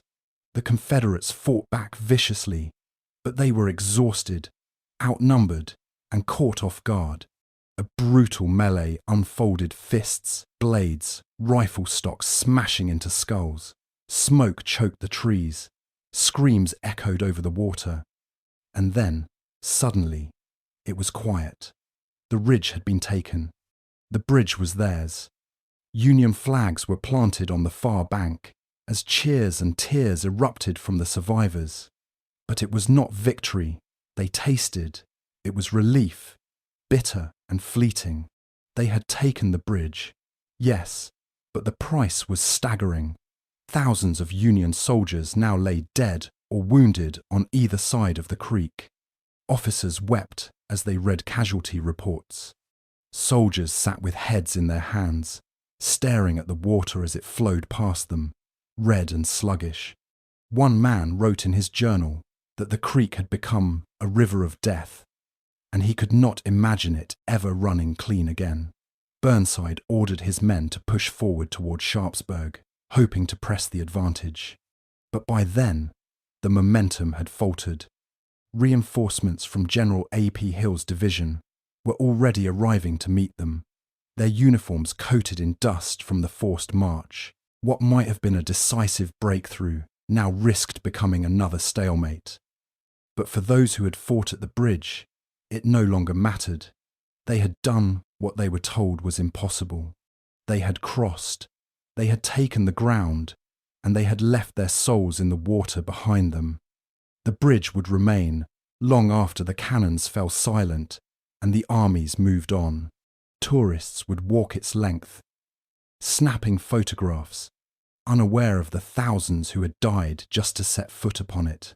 Guides would tell the stories, monuments would rise, and still, the stones would remember every crack, every stain, every echo of a soldier's final breath.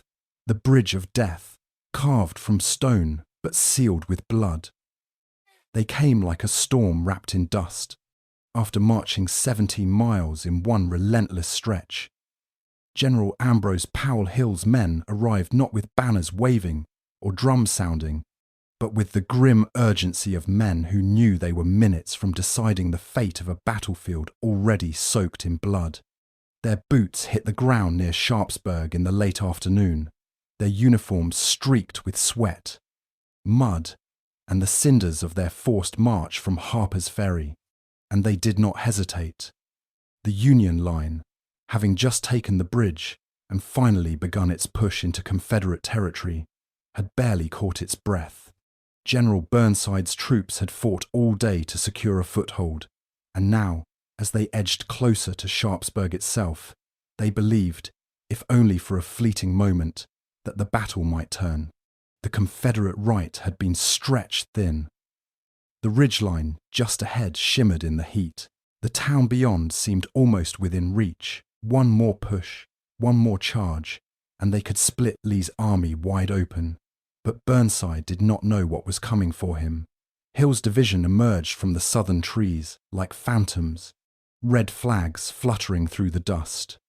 They had crossed the Potomac with blistered feet and empty stomachs. some still carrying looted supplies from Harper's Ferry, and yet they arrived with fire in their eyes.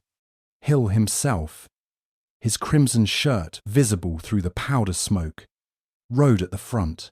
He knew the terrain, he knew the stakes, and he wasted no time. He deployed his men in a tight, angled line, striking like a blade into Burnside's exposed left flank. The impact was immediate and devastating. Union regiments, already battered from hours of fighting, staggered under the blow. Some broke and fled, believing they were under attack by an entire new army. Others turned to meet the onslaught, only to be met by blistering musket volleys and the roar of fresh artillery. The men of Hill's division had conserved nothing. They poured everything they had into the assault. Cannon fire cracked the air, rolling like thunder across the hills. The ground trembled beneath marching feet and exploding shells. One Union officer later wrote that it felt as if the earth itself had turned against them. Lines that had just formed were shattered. Commanders fell. Flags disappeared in smoke. It was chaos pure, final fury. Burnside tried to rally his men. He galloped up and down the rear of the line, shouting for reserves, ordering units to hold, to counter, to stand firm.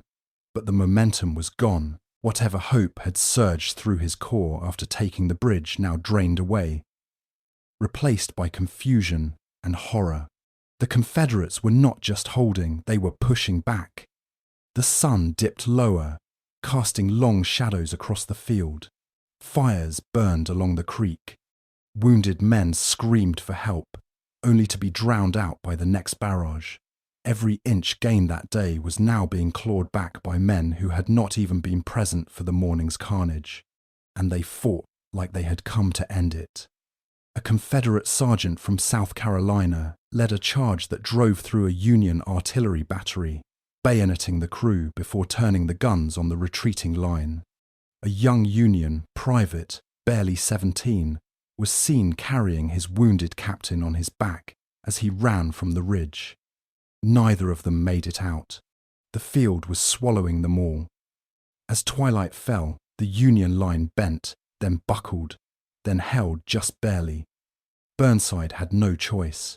With Hill's fresh division pressing hard, and his own men too spent to counterattack, he called a halt. The final push toward Sharpsburg died in a thunderclap of smoke and lost chances. There would be no breakthrough, no split in Lee's line, no march into the Confederate rear. The battle had reached its end not with surrender, not with retreat, but with exhaustion. Both sides had given everything, and now they simply had nothing left. Hill's men held the ground they had seized. Burnside's troops withdrew to defensible positions.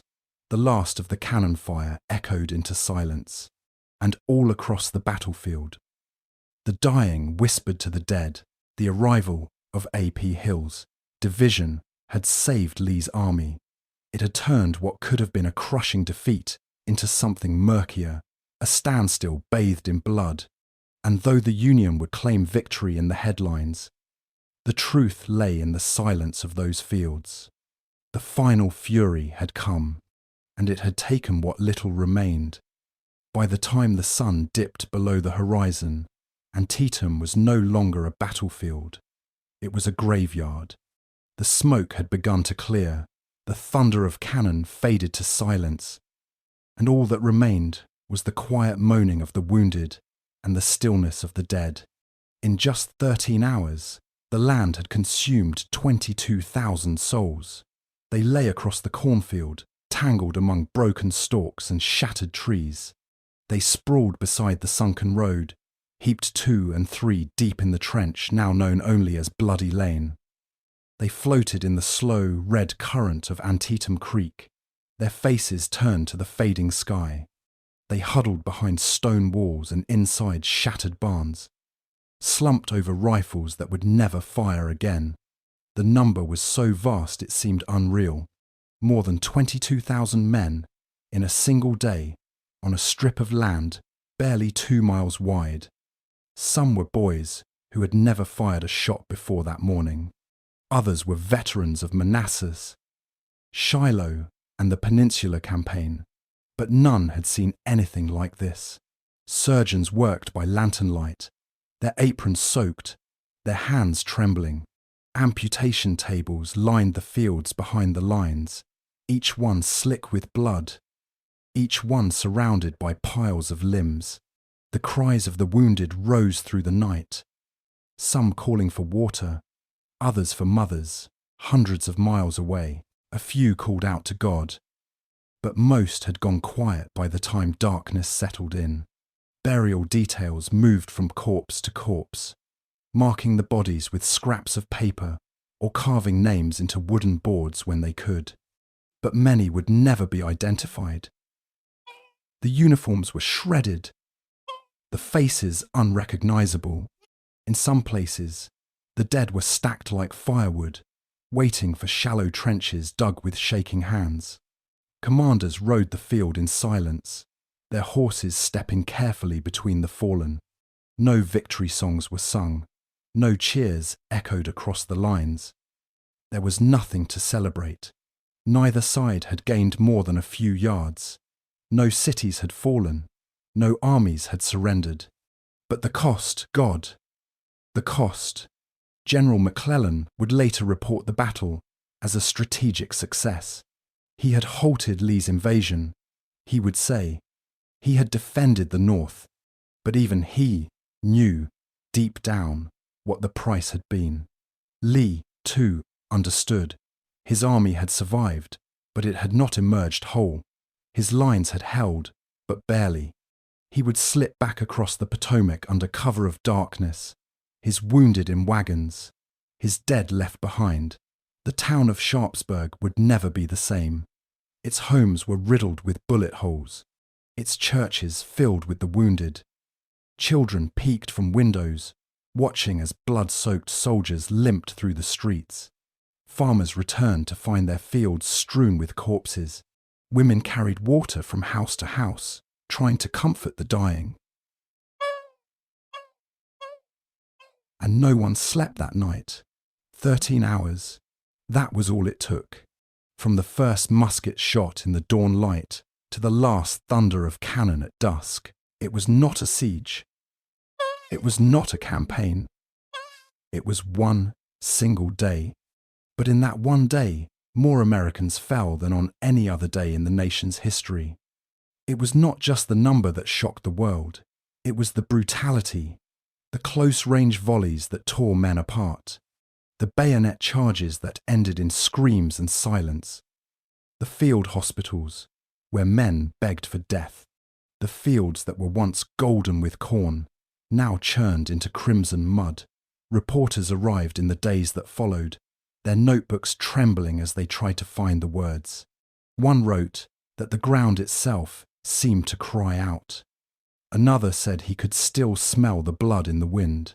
Photographers captured the aftermath, rows of bodies, faces frozen in agony. When those images reached the North, they shattered the illusion of glory. War, for the first time, had become real. And yet, life would go on. Orders would be given. Marches would resume. The dead would be buried. The wounded would be moved. And the generals would plan their next moves. But the land would remember every blade of grass, every stone, every silent tree. More than 22,000 men had marched into that fight, some with dreams, some with doubts, some with nothing but a rifle and a name. And in 13 hours, those names were reduced to lists: killed, wounded, missing. It was not the final battle. It was not the bloodiest campaign, but it was the deadliest day. 13 hours, 22,000 shattered lives, and silence, only silence. The morning after Antietam, the sun rose over a battlefield, still shrouded in smoke. Crows circled overhead. The air was heavy with the stink of gunpowder, blood. The fields of Maryland were quiet now, but it was not peace that had fallen. It was aftermath. Every war has its breaking point, a moment when brutality exceeds imagination. For the American Civil War, that moment came at Antietam. In the space of just 13 hours, the land had swallowed more than 22,000 men. Some lay in lines where they had marched.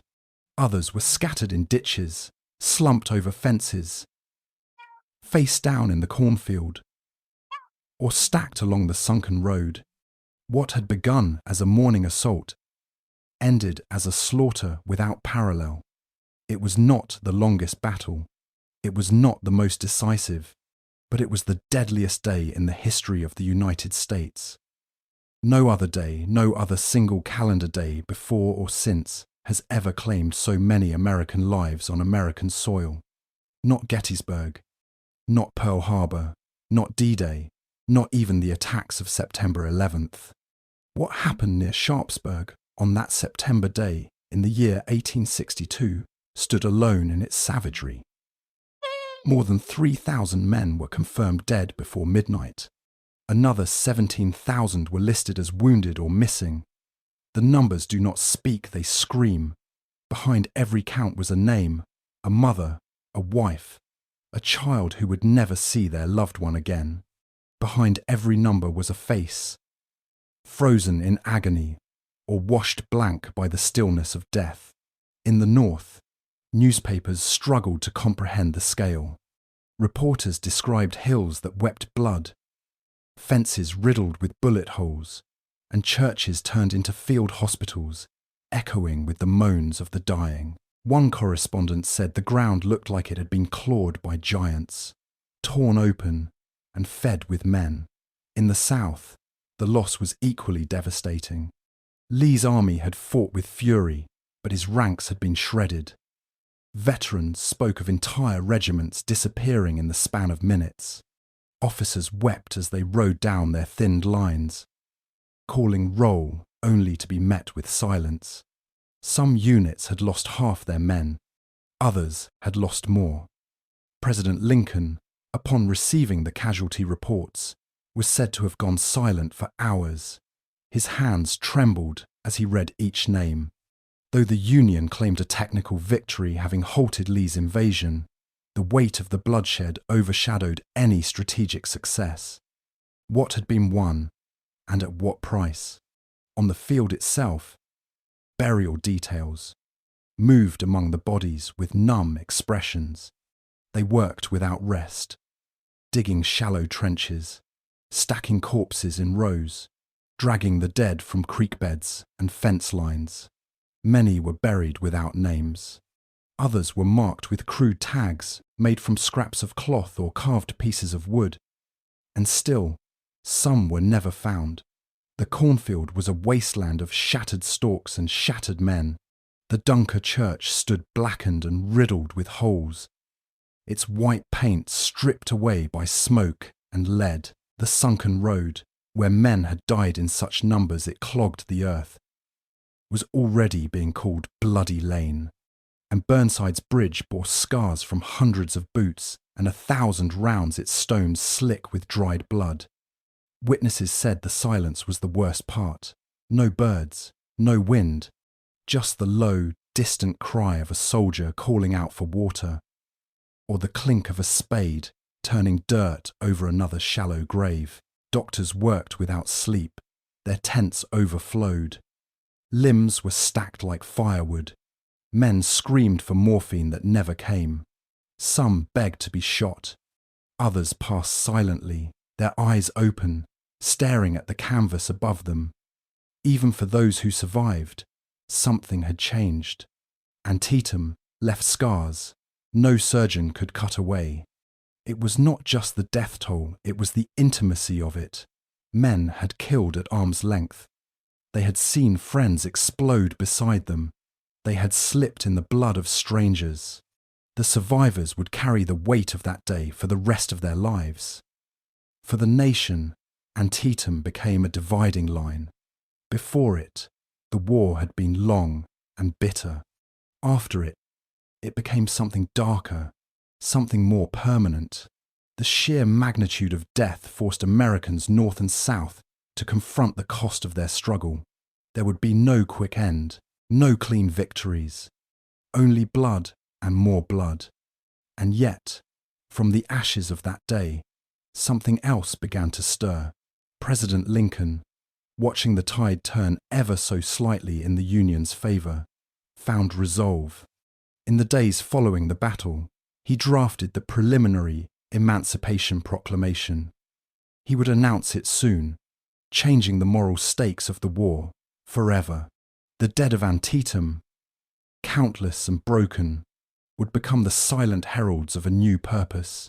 But on that day, on that single, terrible day, no one was thinking of policy or proclamations. They were thinking of brothers not coming home, sons left in the mud, fathers buried in unnamed graves. It was the deadliest day, and the earth has never forgotten. It is easy to say 22,000. It is easy to whisper the words casualties and move on to the next paragraph in a textbook. But behind every digit is a beating heart that once believed it would return home. Behind every statistic was a face, young or old, brave or terrified, willing or simply caught in the great machinery of war.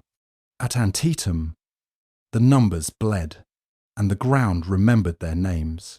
Private James Samuelson from upstate New York was only 19 years old. His last letter home, written the night before the battle, was addressed to his mother. He wrote that the campfires looked like stars fallen to earth. He said he had a strange feeling in his chest, like the world was holding its breath. He folded the letter carefully and gave it to his captain, asking him to mail it if anything happened. James fell in the cornfield at first light, a bullet shattering his jaw. He died unable to speak.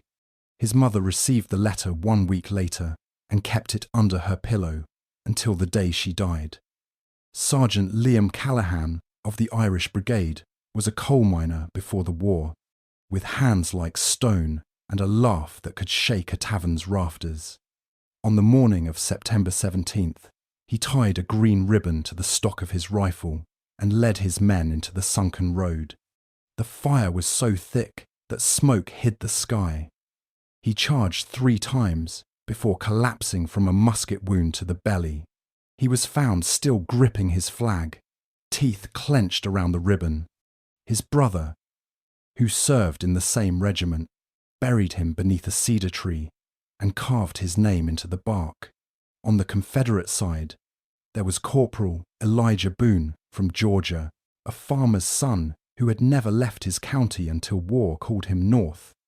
His journal, now stored in a museum, spoke of longing for home, for the smell of peaches and the sound of frogs in summer. He wrote of fear, not of death, but of dying far from the red soil he loved. Elijah was hit by shrapnel near the Dunker Church. A Union soldier later wrote in his own diary that he found a rebel lying against a tree with a picture of a girl in his hand.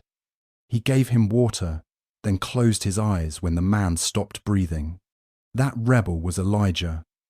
Major Jonathan Ellsworth, a Harvard graduate and teacher from Massachusetts, had written poetry before the war. One unfinished verse, scribbled in the margin of his journal, read, "If I fall, let no trumpet sound, but the wind in the trees and my name in the ground." He died leading a charge toward Sharpsburg, struck by 2 bullets to the chest. His body was never recovered. His students back home read his poem at the school assembly when news reached them. Then there was Sarah Hastings. She never fired a weapon, never wore a uniform, but she worked in a field hospital behind the lines, sawing bandages from bedsheets and holding down men as surgeons sawed through bone. She wrote to her sister that the screams never stopped, that the blood soaked through her dress, that some of the boys looked younger than her own sons. She stayed through the night, stitching what she could, comforting those she couldn't save. She buried 3 soldiers with her own hands when the gravediggers collapsed from exhaustion.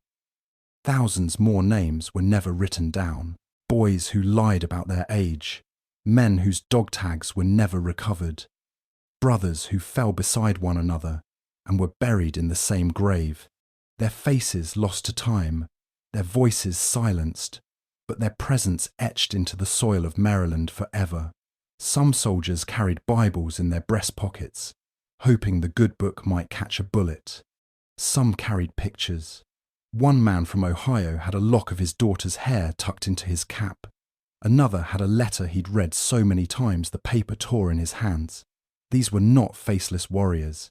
These were men with dreams, with flaws, with people waiting for them.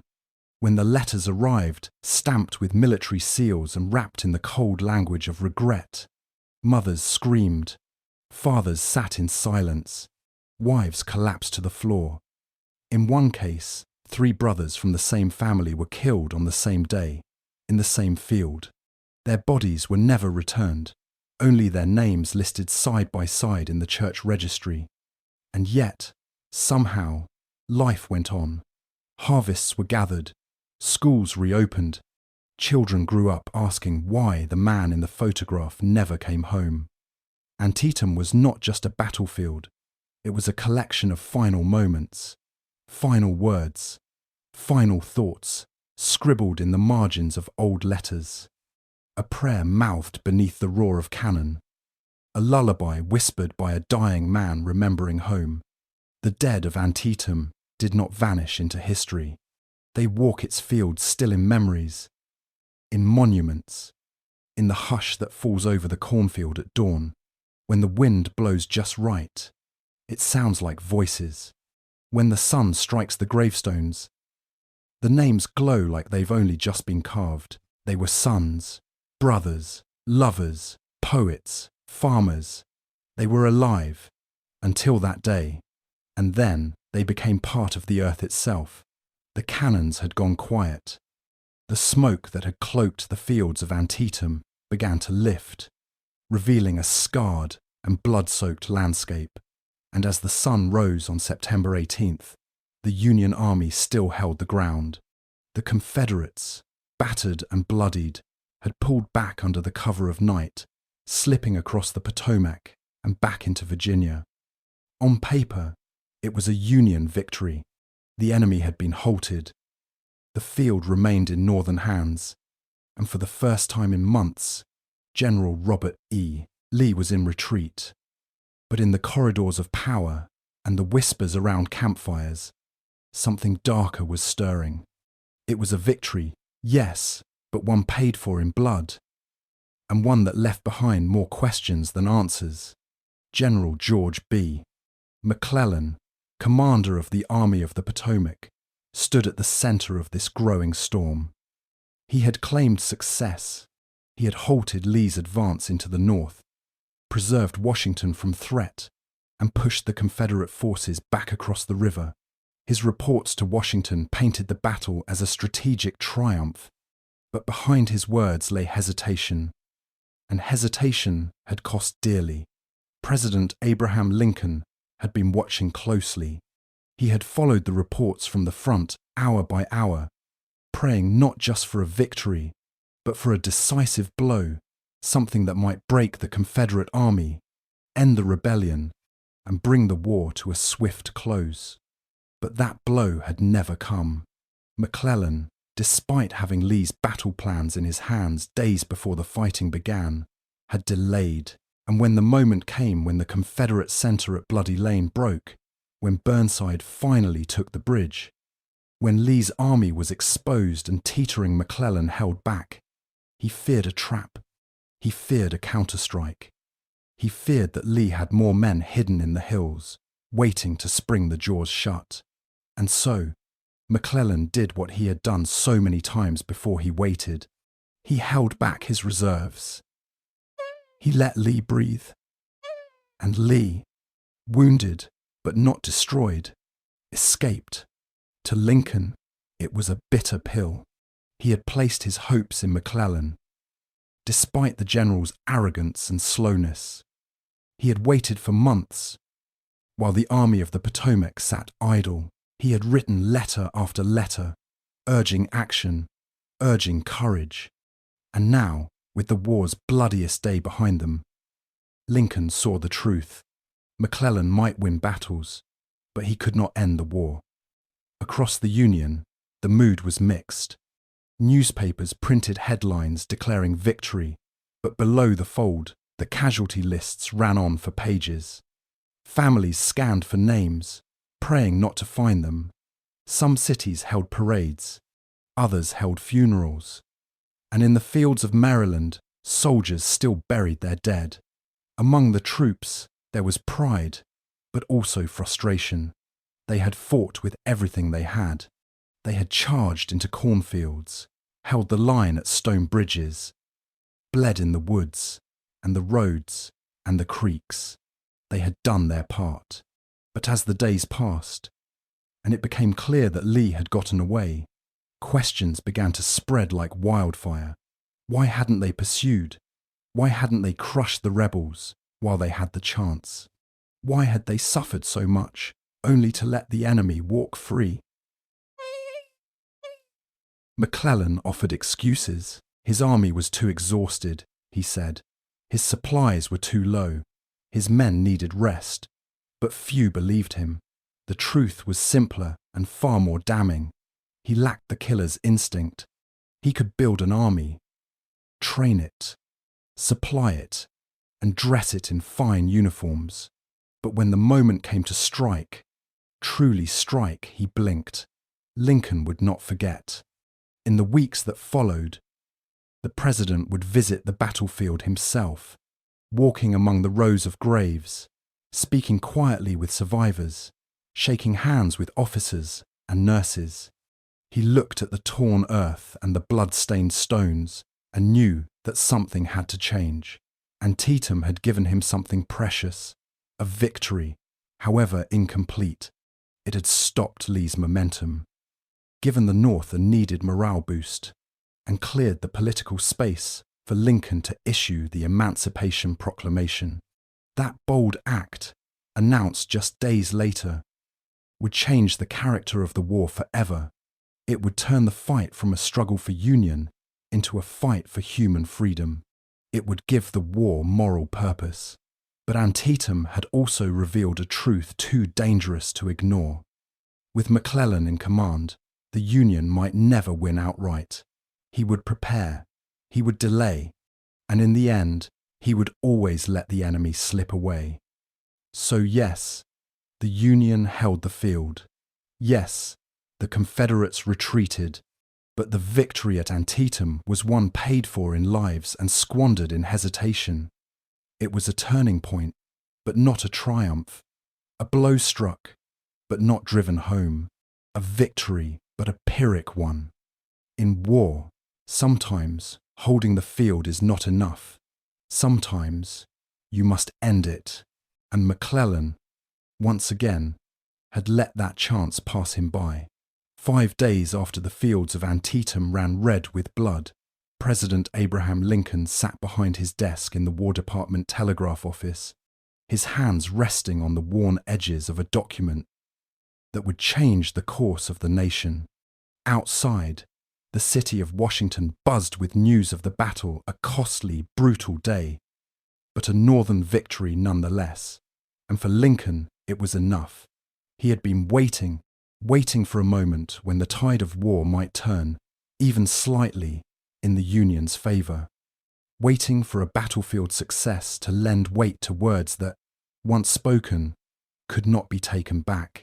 Now, with the Confederate army retreating across the Potomac and Union troops still standing in the fields of Sharpsburg, that moment had finally come.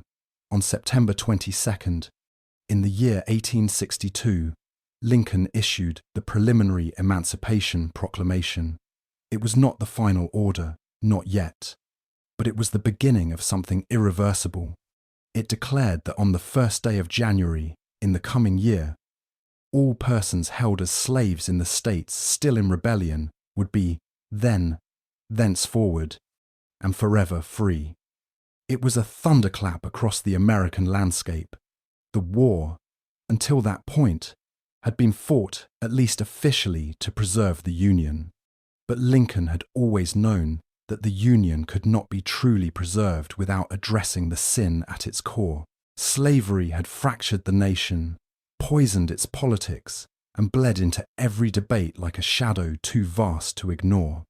And now, after Antietam, Lincoln seized the chance to bring the war's moral center into the light. The decision had not come easily. For months, Lincoln had carried a draft of the proclamation in his coat pocket. He had read it aloud to his cabinet, debated the timing, weighed the risks. Some had warned him against it. They feared it would push the border states into secession. Others believed it would alienate Northern Democrats. But Lincoln's resolve grew with each passing death. He believed that freedom was not a gift to be granted. When convenient, it was a promise long overdue. Antietam gave him that convenience. A Union defeat would have made the proclamation seem desperate, but now, with Lee turned back and the nation's eyes on Washington, Lincoln stepped forward. He had walked the halls of hospitals just days earlier, seen the young men who had fought and bled in Maryland. He had spoken to amputees, held the hands of the dying, and read letters aloud to boys too weak to lift their heads. And as he looked into their faces, white and black, immigrant and native-born, he saw a cause worth more than territory. He saw a future worth fighting for. The proclamation was not perfect. It did not free all enslaved people. It only applied to areas still in rebellion, not the loyal slave-holding states. But it drew a line. It made the war about slavery, undeniably and forever. And it transformed every Union victory into a step toward liberation. In the South, the reaction was fury. Newspapers denounced Lincoln as a tyrant. Planters warned of uprisings. Confederate leaders claimed the proclamation was proof that the war was about racial domination, and in truth, they were not wrong. The war was now about destroying the system they had built. In the North, the response was mixed. Abolitionists rejoiced. Frederick Douglass called it a mighty act. Churches rang their bells. But others grumbled. Some soldiers had enlisted to preserve the Union, not to fight for emancipation. There were riots in cities like New York, protests in the streets. But Lincoln did not waver. He said, "The dogmas of the quiet past are inadequate to the stormy present." And stormy it was. But beyond politics and protest, something extraordinary began to unfold. Thousands of enslaved people, hearing whispers of the proclamation, began to flee toward Union lines. They followed the sound of cannon fire, risking everything for the chance to be free. Many joined the army, donning blue uniforms and fighting for a country that had never fought for them. By the end of the war, nearly 200,000 black men would serve in the Union ranks, their courage undeniable, their loyalty unshakable. The Emancipation Proclamation did not end slavery on its own. That would come later, with the 13th Amendment. But it changed the war. It changed its meaning. It ensured that any peace would be a free peace, and any union rebuilt would be a different union. Antietam's fields were still being cleared of bodies when Lincoln signed that order. But from those fields rose something greater than victory. It was a declaration not just of war, but of humanity. In 13 hours, over 22,000 men had fallen, and in the silence that followed, a nation was reborn with new purpose. Freedom, once delayed, had now become the very heart of the fight. The battlefield was silent, but the silence was not peace. It was a stillness, born of exhaustion and death, a landscape frozen in the aftermath of unspeakable violence. The morning after the Battle of Antietam, the fields outside Sharpsburg lay under a grey sky, and the air was thick with the iron scent of blood. Cornstalks had been trampled into mud. Trees stood shattered, their bark stripped by musket fire.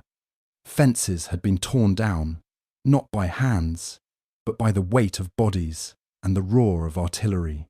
The land itself looked wounded, and scattered across that wounded earth were the dead. They lay where they had fallen, twisted in the last moments of life.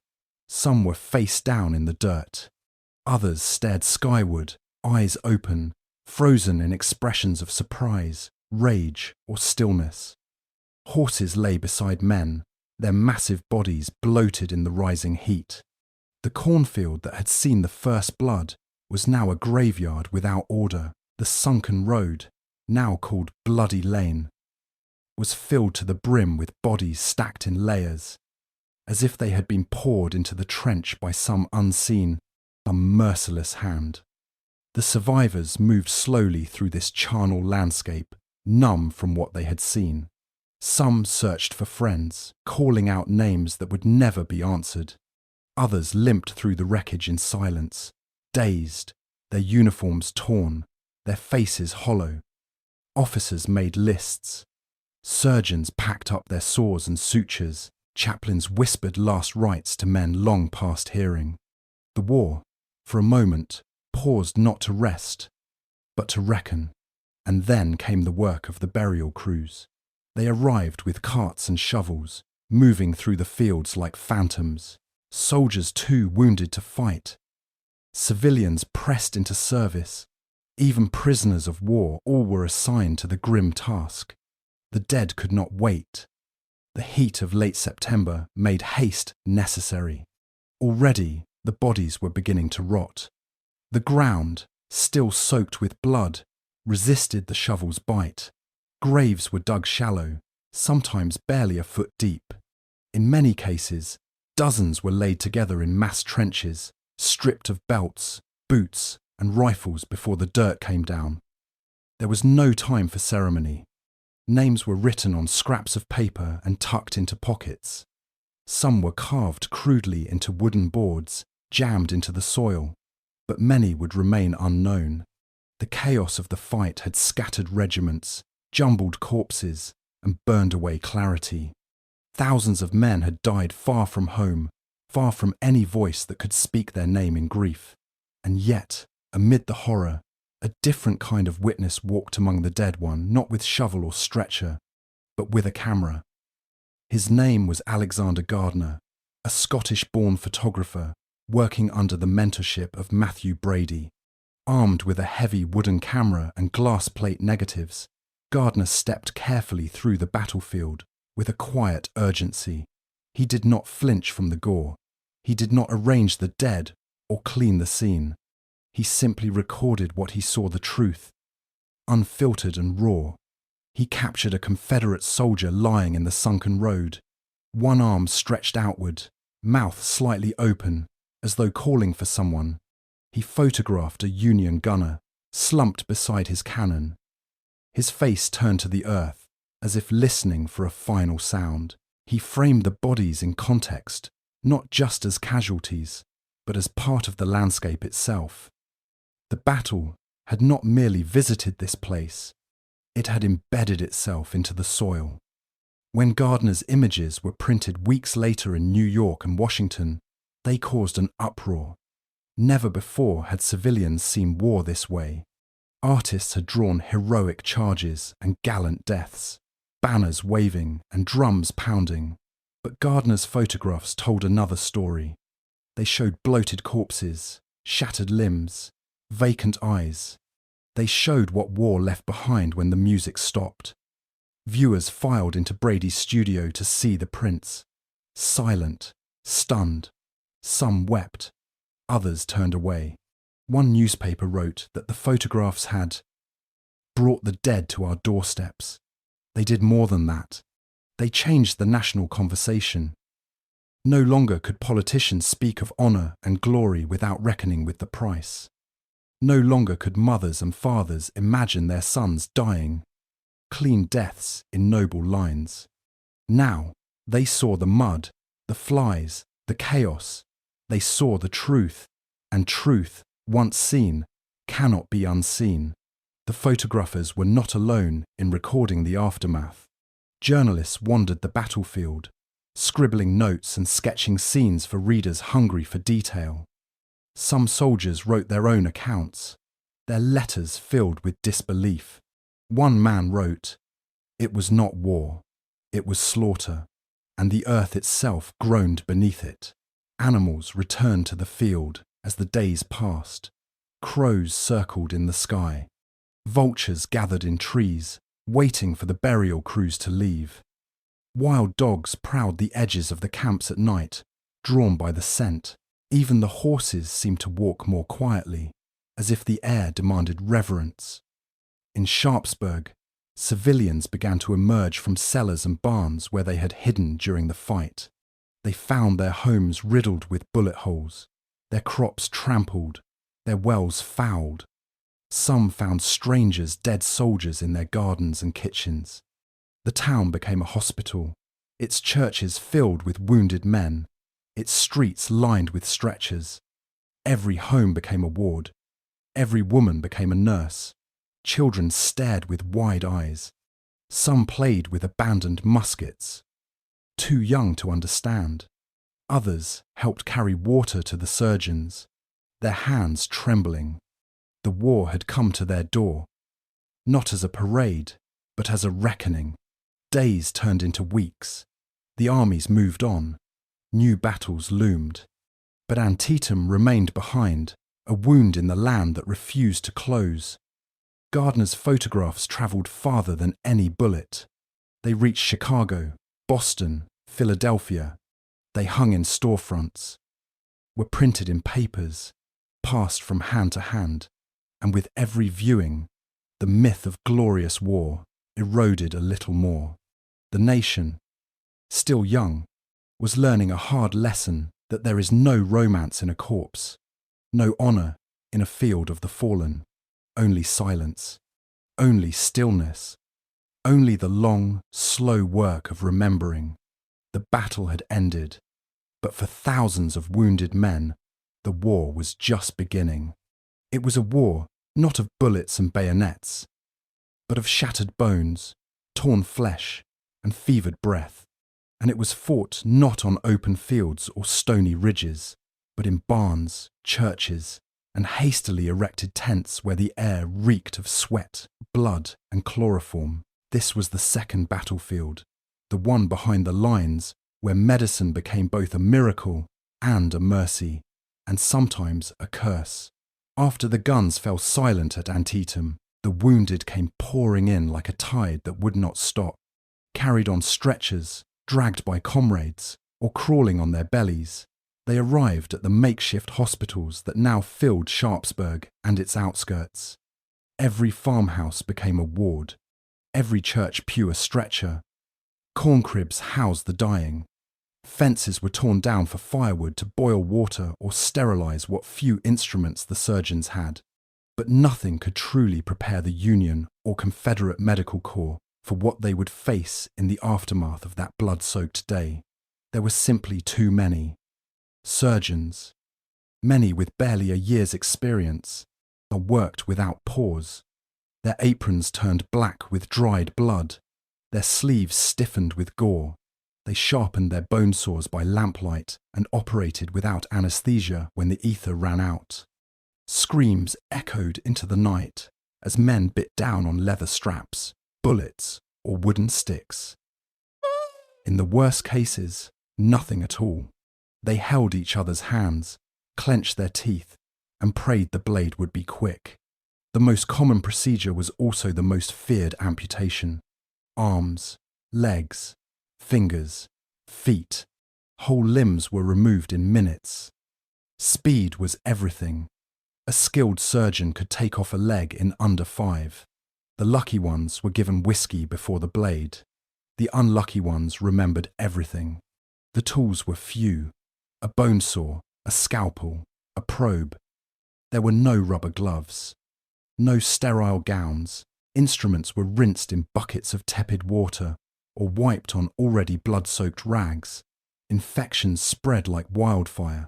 Outside the operating barns and tents, the discarded limbs were stacked like cordwood.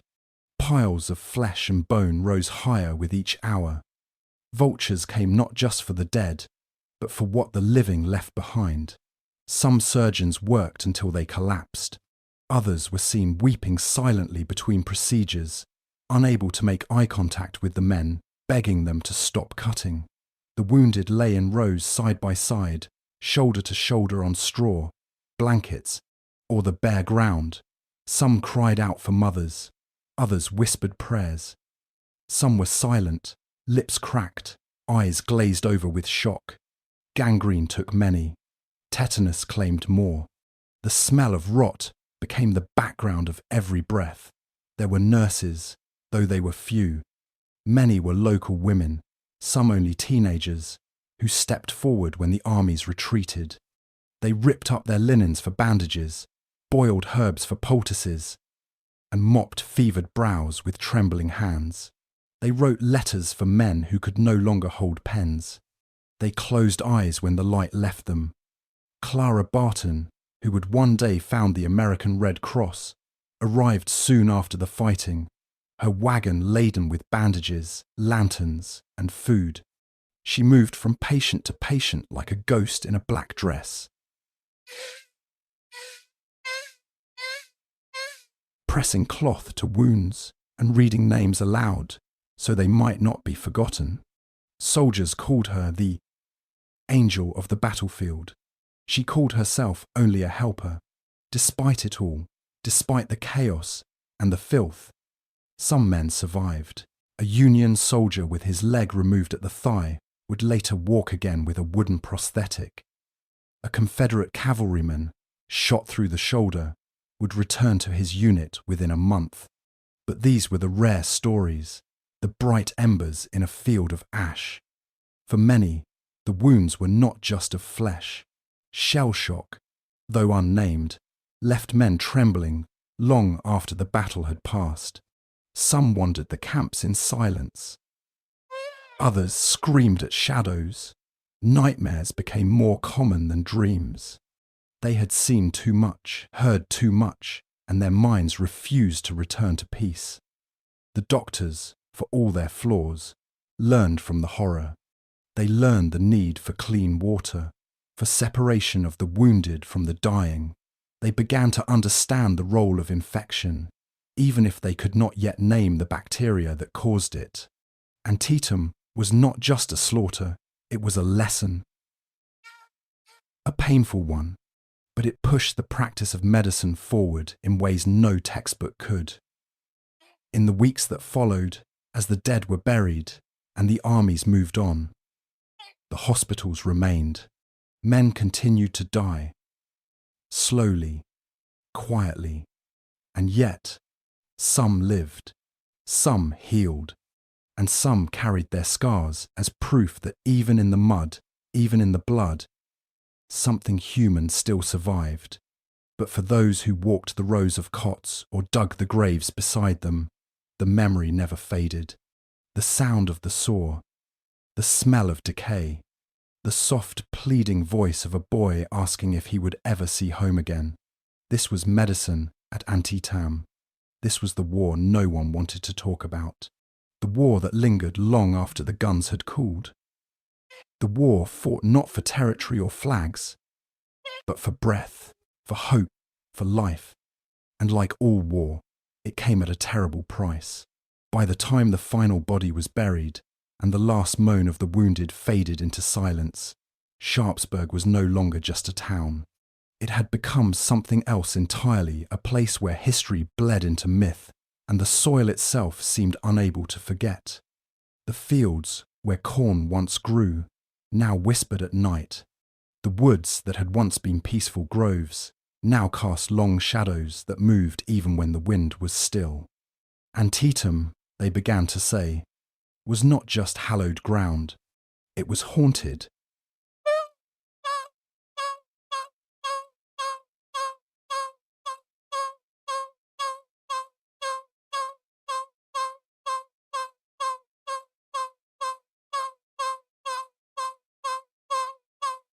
Long after the soldiers were gone, after the smell of gunpowder had drifted away and the thunder of cannon had been replaced by the chirp of crickets, there remained a heaviness in the air, a pressure, like something holding its breath beneath the earth.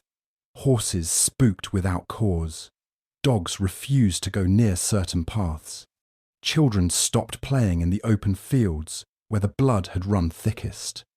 At night, lights flickered in the distance, soft and flickering like lanterns, but too erratic to be flame. They hovered above the sunken road or drifted through the cornfields like lost fireflies. Those who followed them never found a source. Some said they were the souls of men who had never been properly buried. Others whispered they were warning lights, trying to keep the living from stepping into the footprints of the dead. There were voices, too, faint, mournful, a single drumbeat echoing at dusk, the clink of metal on leather, the soft sobbing of a young man just past the tree line. One woman, hanging laundry behind her house, claimed she saw soldiers moving in formation just beyond her orchard. Not ghosts in sheets, not see-through phantoms, but real men in grey and blue, marching with torn flags and hollow eyes. She called out, and they vanished. The stories spread. Visitors arrived, curious or sceptical, and left with faces pale and lips sealed. Some tried to camp near the old Dunker church, only to flee in the middle of the night after hearing footsteps around their tents or voices whispering in languages long forgotten. One veteran, returning to find the spot where his brother had fallen, collapsed in tears and swore he heard his brother's voice say his name. It was not superstition, they insisted. It was memory made real. The land remembered. The dead were still present, not as spectres with chains and wails, but as imprints, echoes left behind by so much pain compressed into so little time. For the soldiers who returned years later, the battlefield was both sacred and unbearable. Some brought families and tried to explain what had happened. Others came alone and stood in silence, hats in hand, staring at the same hill or the same bend in the road where everything had changed. They laid wreaths, wept quietly, and left pieces of themselves behind. The federal government eventually declared the site a national cemetery. Rows of white stones were planted in the earth, marking the known and unknown alike.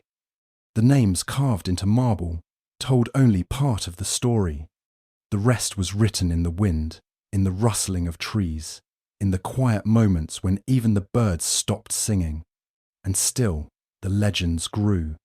In the decades that followed, Sharpsburg remained small, but Antietam grew large in the national imagination. School children were told of the 13 hours that reshaped a nation. Painters rendered the cornfield in tones of fire and shadow. Writers spoke of the battle as if it were a gateway, a moment when America stared into the abyss and stepped back, bloodied but unbroken. But to those who lived near the field, it was never just a symbol. It was a place where boots were still found buried under roots, where rusted bullets worked their way to the surface after every hard rain, where, on quiet nights, a strange mist would crawl low along the ground, carrying with it the smell of smoke and something older, something sad. Local churches held candlelight vigils every year, not out of tradition, but out of obligation, to remember, to keep the weight of the dead from sinking too deep into the soil. Tourists came and went, some respectful, others laughing too loudly until the stillness of the place silenced them. No one left untouched. In time, historians began to call Antietam the turning point, the place where Lincoln found the ground to issue the Emancipation Proclamation, the place that kept Britain and France from recognizing the Confederacy, the place where over 22,000 fell in a single day. But numbers are not ghosts. What lingered was not statistics, but sorrow. What haunted was not just the horror, but the humanity, the sense that something profound had been broken here and never fully repaired. They still say the corn won't grow right in the western field. that there's a cold spot near Bloody Lane that never warms, even in the height of summer, that sometimes, just after midnight, if you walk alone past the old church and listen closely, you'll hear the cadence of boots in the dirt and the low murmur of voices lost to time. No one has ever proven it. No one has ever needed to. Because some ground does not forget. Some places carry memory like marrow. And Antietam, the bloodiest day in American history, remains one of those places sacred, silent, and watched over by the unseen. The war moved on. The country changed. But in Sharpsburg, on those misty nights when the moon is low and the wind is still, the dead still gather, not to frighten, not to rage, only to be remembered. The smoke of Antietam had barely lifted before the next chapter of the war began. Though the cannons had quieted outside Sharpsburg, the nation's great agony was far from over. The Civil War would rage on for 2 more brutal, grinding, soul-destroying years. But something had changed. The ground had shifted, not just the soil soaked in blood, but the course of history itself. Antietam, for all its horror, had altered the very DNA of the war. In the cold eyes of generals and presidents, it had been a tactical standstill. Neither side could claim decisive victory. But in the hearts of millions north and south, enslaved and free, Antietam was a hinge in time, a place where fate creaked open and let new possibilities through. It was not just about land anymore, not just flags or railroads or secession. The war now carried a deeper weight. The Emancipation Proclamation followed just days after the battle. Lincoln had written it long before, but he had waited for a moment that felt like strength, waited for something to convince the wavering, to steady the doubting. Antietam, with its 22,000 casualties and 13 hours of madness, gave him that ground. He declared that all enslaved people in rebel-held territories would soon be forever free. It changed the war from a fight over union to a fight over humanity. But change does not bring peace. The war pressed on. Gettysburg lay just 9 months ahead, where 3 days of slaughter would once again stain the soil and stretch the limits of human suffering. Vicksburg would fall after months of siege. Sherman would march through Georgia with fire in his footsteps. The fields of Tennessee, the rivers of Virginia, all would burn with the same rage that began long before a single shot was fired at Fort Sumter. Yet the shadow of Antietam followed them all. For the men who had fought there, nothing ever felt quite the same. Veterans carried memories like hidden wounds. The sound of artillery in the distance could make a man freeze mid-sentence. The sight of red autumn leaves stirred panic in those who remembered the colour of the cornfield soaked in blood. Families read letters from their sons who had survived, but came back strangers quiet, sleepless, no longer whole. Lincoln himself changed after Antietam. He grew graver, more solemn. The lines in his face deepened, not from age, but from the weight of ghosts. He had seen what war demanded. He had smelled it in the air and read it in the casualty lists that crossed his desk each morning like obituaries of a nation slowly killing itself. But he had also glimpsed what the war might make possible. A country reborn. A people awakened. The South reeled from the cost. Lee, though tactically resilient, had failed to achieve what he had hoped. The invasion into the North had not sparked an uprising in Maryland. European recognition slipped through Confederate fingers. The dream of foreign support, of diplomacy and legitimacy, bled out alongside the thousands who had fallen by Antietam Creek. Lee would fight again. He would win and lose and win again. But he, too, had changed. The war had grown colder. In Washington, hope and dread mingled in every speech. Newspapers argued whether Antietam had been a triumph or a tragedy. Soldiers wrote home with tales of valour and nightmare. Preachers invoked the battle in sermons, painting it as both divine judgment and holy sacrifice. And the people, the millions who could not vote, could not fight, but felt every cannonball in their hearts, began to see the war differently. They now believed that the fight might actually mean something greater than reunification. It might mean redemption. Antietam showed the world that the United States, fractured and bleeding, would not surrender quietly, and for those enslaved in the South, it was a crack in the wall of despair, a signal that freedom, long promised, might yet be wrestled into being. Black men would soon enlist by the tens of thousands, wearing Union blue, fighting not just for a flag but for their very lives. They had waited generations. Now they would help finish the war that might finally unshackle them. Still, the killing did not stop. It spread like a fire untamed. The fields of Pennsylvania, the hills of Tennessee, the swamps of Louisiana, all would drink blood before the final peace was signed. Families on both sides would bury sons and brothers, fathers and husbands. Cities would fall. Economies would collapse. Armies would march themselves into history, their names etched on monuments and their bones left under unmarked stones. But always, behind every new battle, Antietam loomed. It became the symbol of what war could become. When rage met steel, when hesitation met opportunity, when courage and chaos collided in open fields with no shelter and no mercy. The Civil War would not end until the spring of the year 1865, when Lee surrendered to Grant at Appomattox.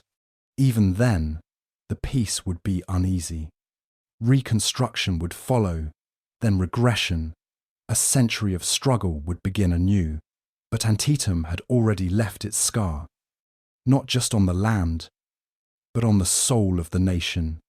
It had forced a reckoning with freedom, with death, with what kind of country America wanted to be. It was the price of change, paid in blood, and though the war would rage on for 2 more years, the echoes of Antietam would never fall silent.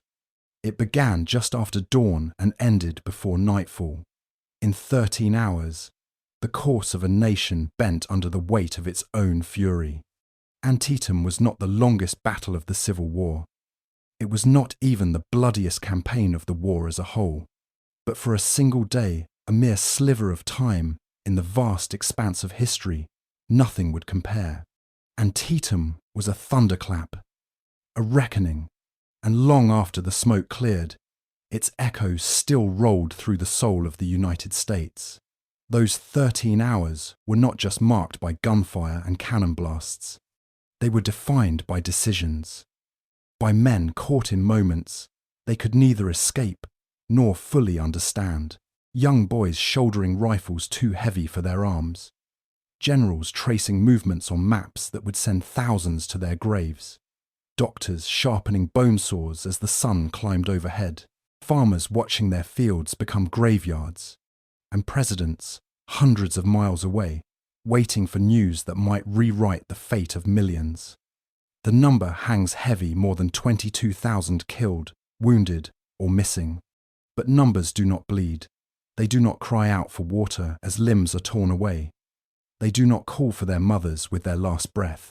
Behind each name was a face, a heartbeat, a home left behind, a future never lived. Some were volunteers, fresh from farms and factories, still wearing uniforms not yet stained by war.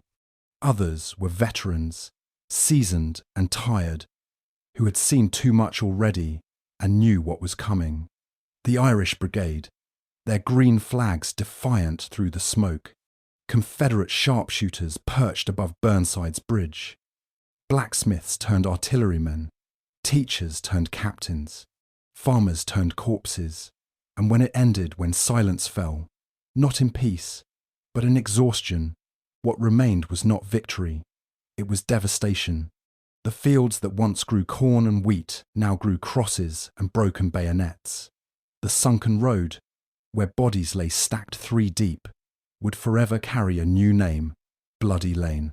The quiet creek, once a gentle divider between farmlands, now choked with blood, would never seem so gentle again. Yet in that carnage, something shifted. Antietam did not win the war, but it changed its meaning. Until that day, the Civil War had been framed by many as a conflict over union, a fight to hold the country together, nothing more. But after Antietam, Lincoln saw an opening, a justification, a moral high ground forged in death. 5 days later, he issued the preliminary Emancipation Proclamation, not as a mere political maneuver, but as a declaration of purpose. The war was no longer just about borders. It was about freedom. It was about the soul of a nation. Without Antietam, that document may have remained a draft tucked in a drawer. Without those 13 hours of fury, the courage to redefine the war may not have come. Foreign powers had watched the conflict with cautious distance. Considering whether to recognize the Confederacy, Antietam stopped them cold. No nation would ally with a rebellion when the North made clear it now stood for the abolition of slavery. But beyond geopolitics and proclamations, Antietam forced a deeper reflection on who Americans were and who they wanted to become. It was a mirror held up to a country fractured by its past and unsure of its future. And in that mirror, America saw itself not as it dreamed to be, but as it truly was, bloodied, bitter, torn, and yet still standing. The photographs captured it, the twisted bodies left where they fell, the young faces frozen in the dirt. Men like Alexander Gardner and Matthew Brady brought the war home in a way that words never could. For the first time, civilians could not look away. The myth of gallant war shattered beneath the lens. The public could no longer pretend this was distant or noble. It was close, it was grotesque, and it was real. In the years that followed, Antietam would be studied by historians, walked by schoolchildren, and memorialized in stone. But for those who were there, the few who survived to tell the tale, it remained personal. The smell of sulfur never fully left their nostrils. The screams never faded entirely from their dreams. The ground itself seemed to whisper at them. Long after the last musket fell silent. And what of the town of Sharpsburg? What of the farmers whose barns became hospitals, whose homes were splattered with blood and fear? They lived with the aftermath long after the armies marched on. Every spring, bones surfaced in ploughed fields. Every thunderstorm brought back the sound of artillery. The land had absorbed more than blood. It had absorbed memory. As the war dragged on through Gettysburg, through Vicksburg, through Atlanta, and beyond Antietam, remained a reference point, a warning, a monument to what happens when brother turns on brother and no one flinches. It was not the end, but it was an inflection point, a rupture in the story that made every chapter after it different. For Lincoln, it brought both opportunity and sorrow. He saw the path forward more clearly, but the cost of walking it weighed heavier than ever. For the enslaved, it cracked open the door to freedom, even if full liberty remained generations away. For soldiers in the North and South, it hardened their resolve or broke their spirits. And for the nation, it forced a question no one could ignore any longer. What are we willing to become, to preserve who we are? 13 hours, that's all it took. 13 hours to flood creeks with blood and silence 22,000 heartbeats. 13 hours to turn a sleepy Maryland town into one of the most sacred and sorrowful places in American memory. 13 hours that echo still in the words of presidents, in the pages of textbooks, in the tears of descendants. Antietam is not just history, it is a scar, it is a lesson, it is a mirror, and even now, over a century and a half later, when the wind blows across the fields and the leaves rustle through Bloody Lane, you can still feel it, the weight of those hours, the presence of the dead, the cost of becoming something new. Because freedom, it turns out, is never free, and the soul of a nation is shaped not by its victories alone, but by the blood it spills on the road to redemption. Top of form, bottom of form,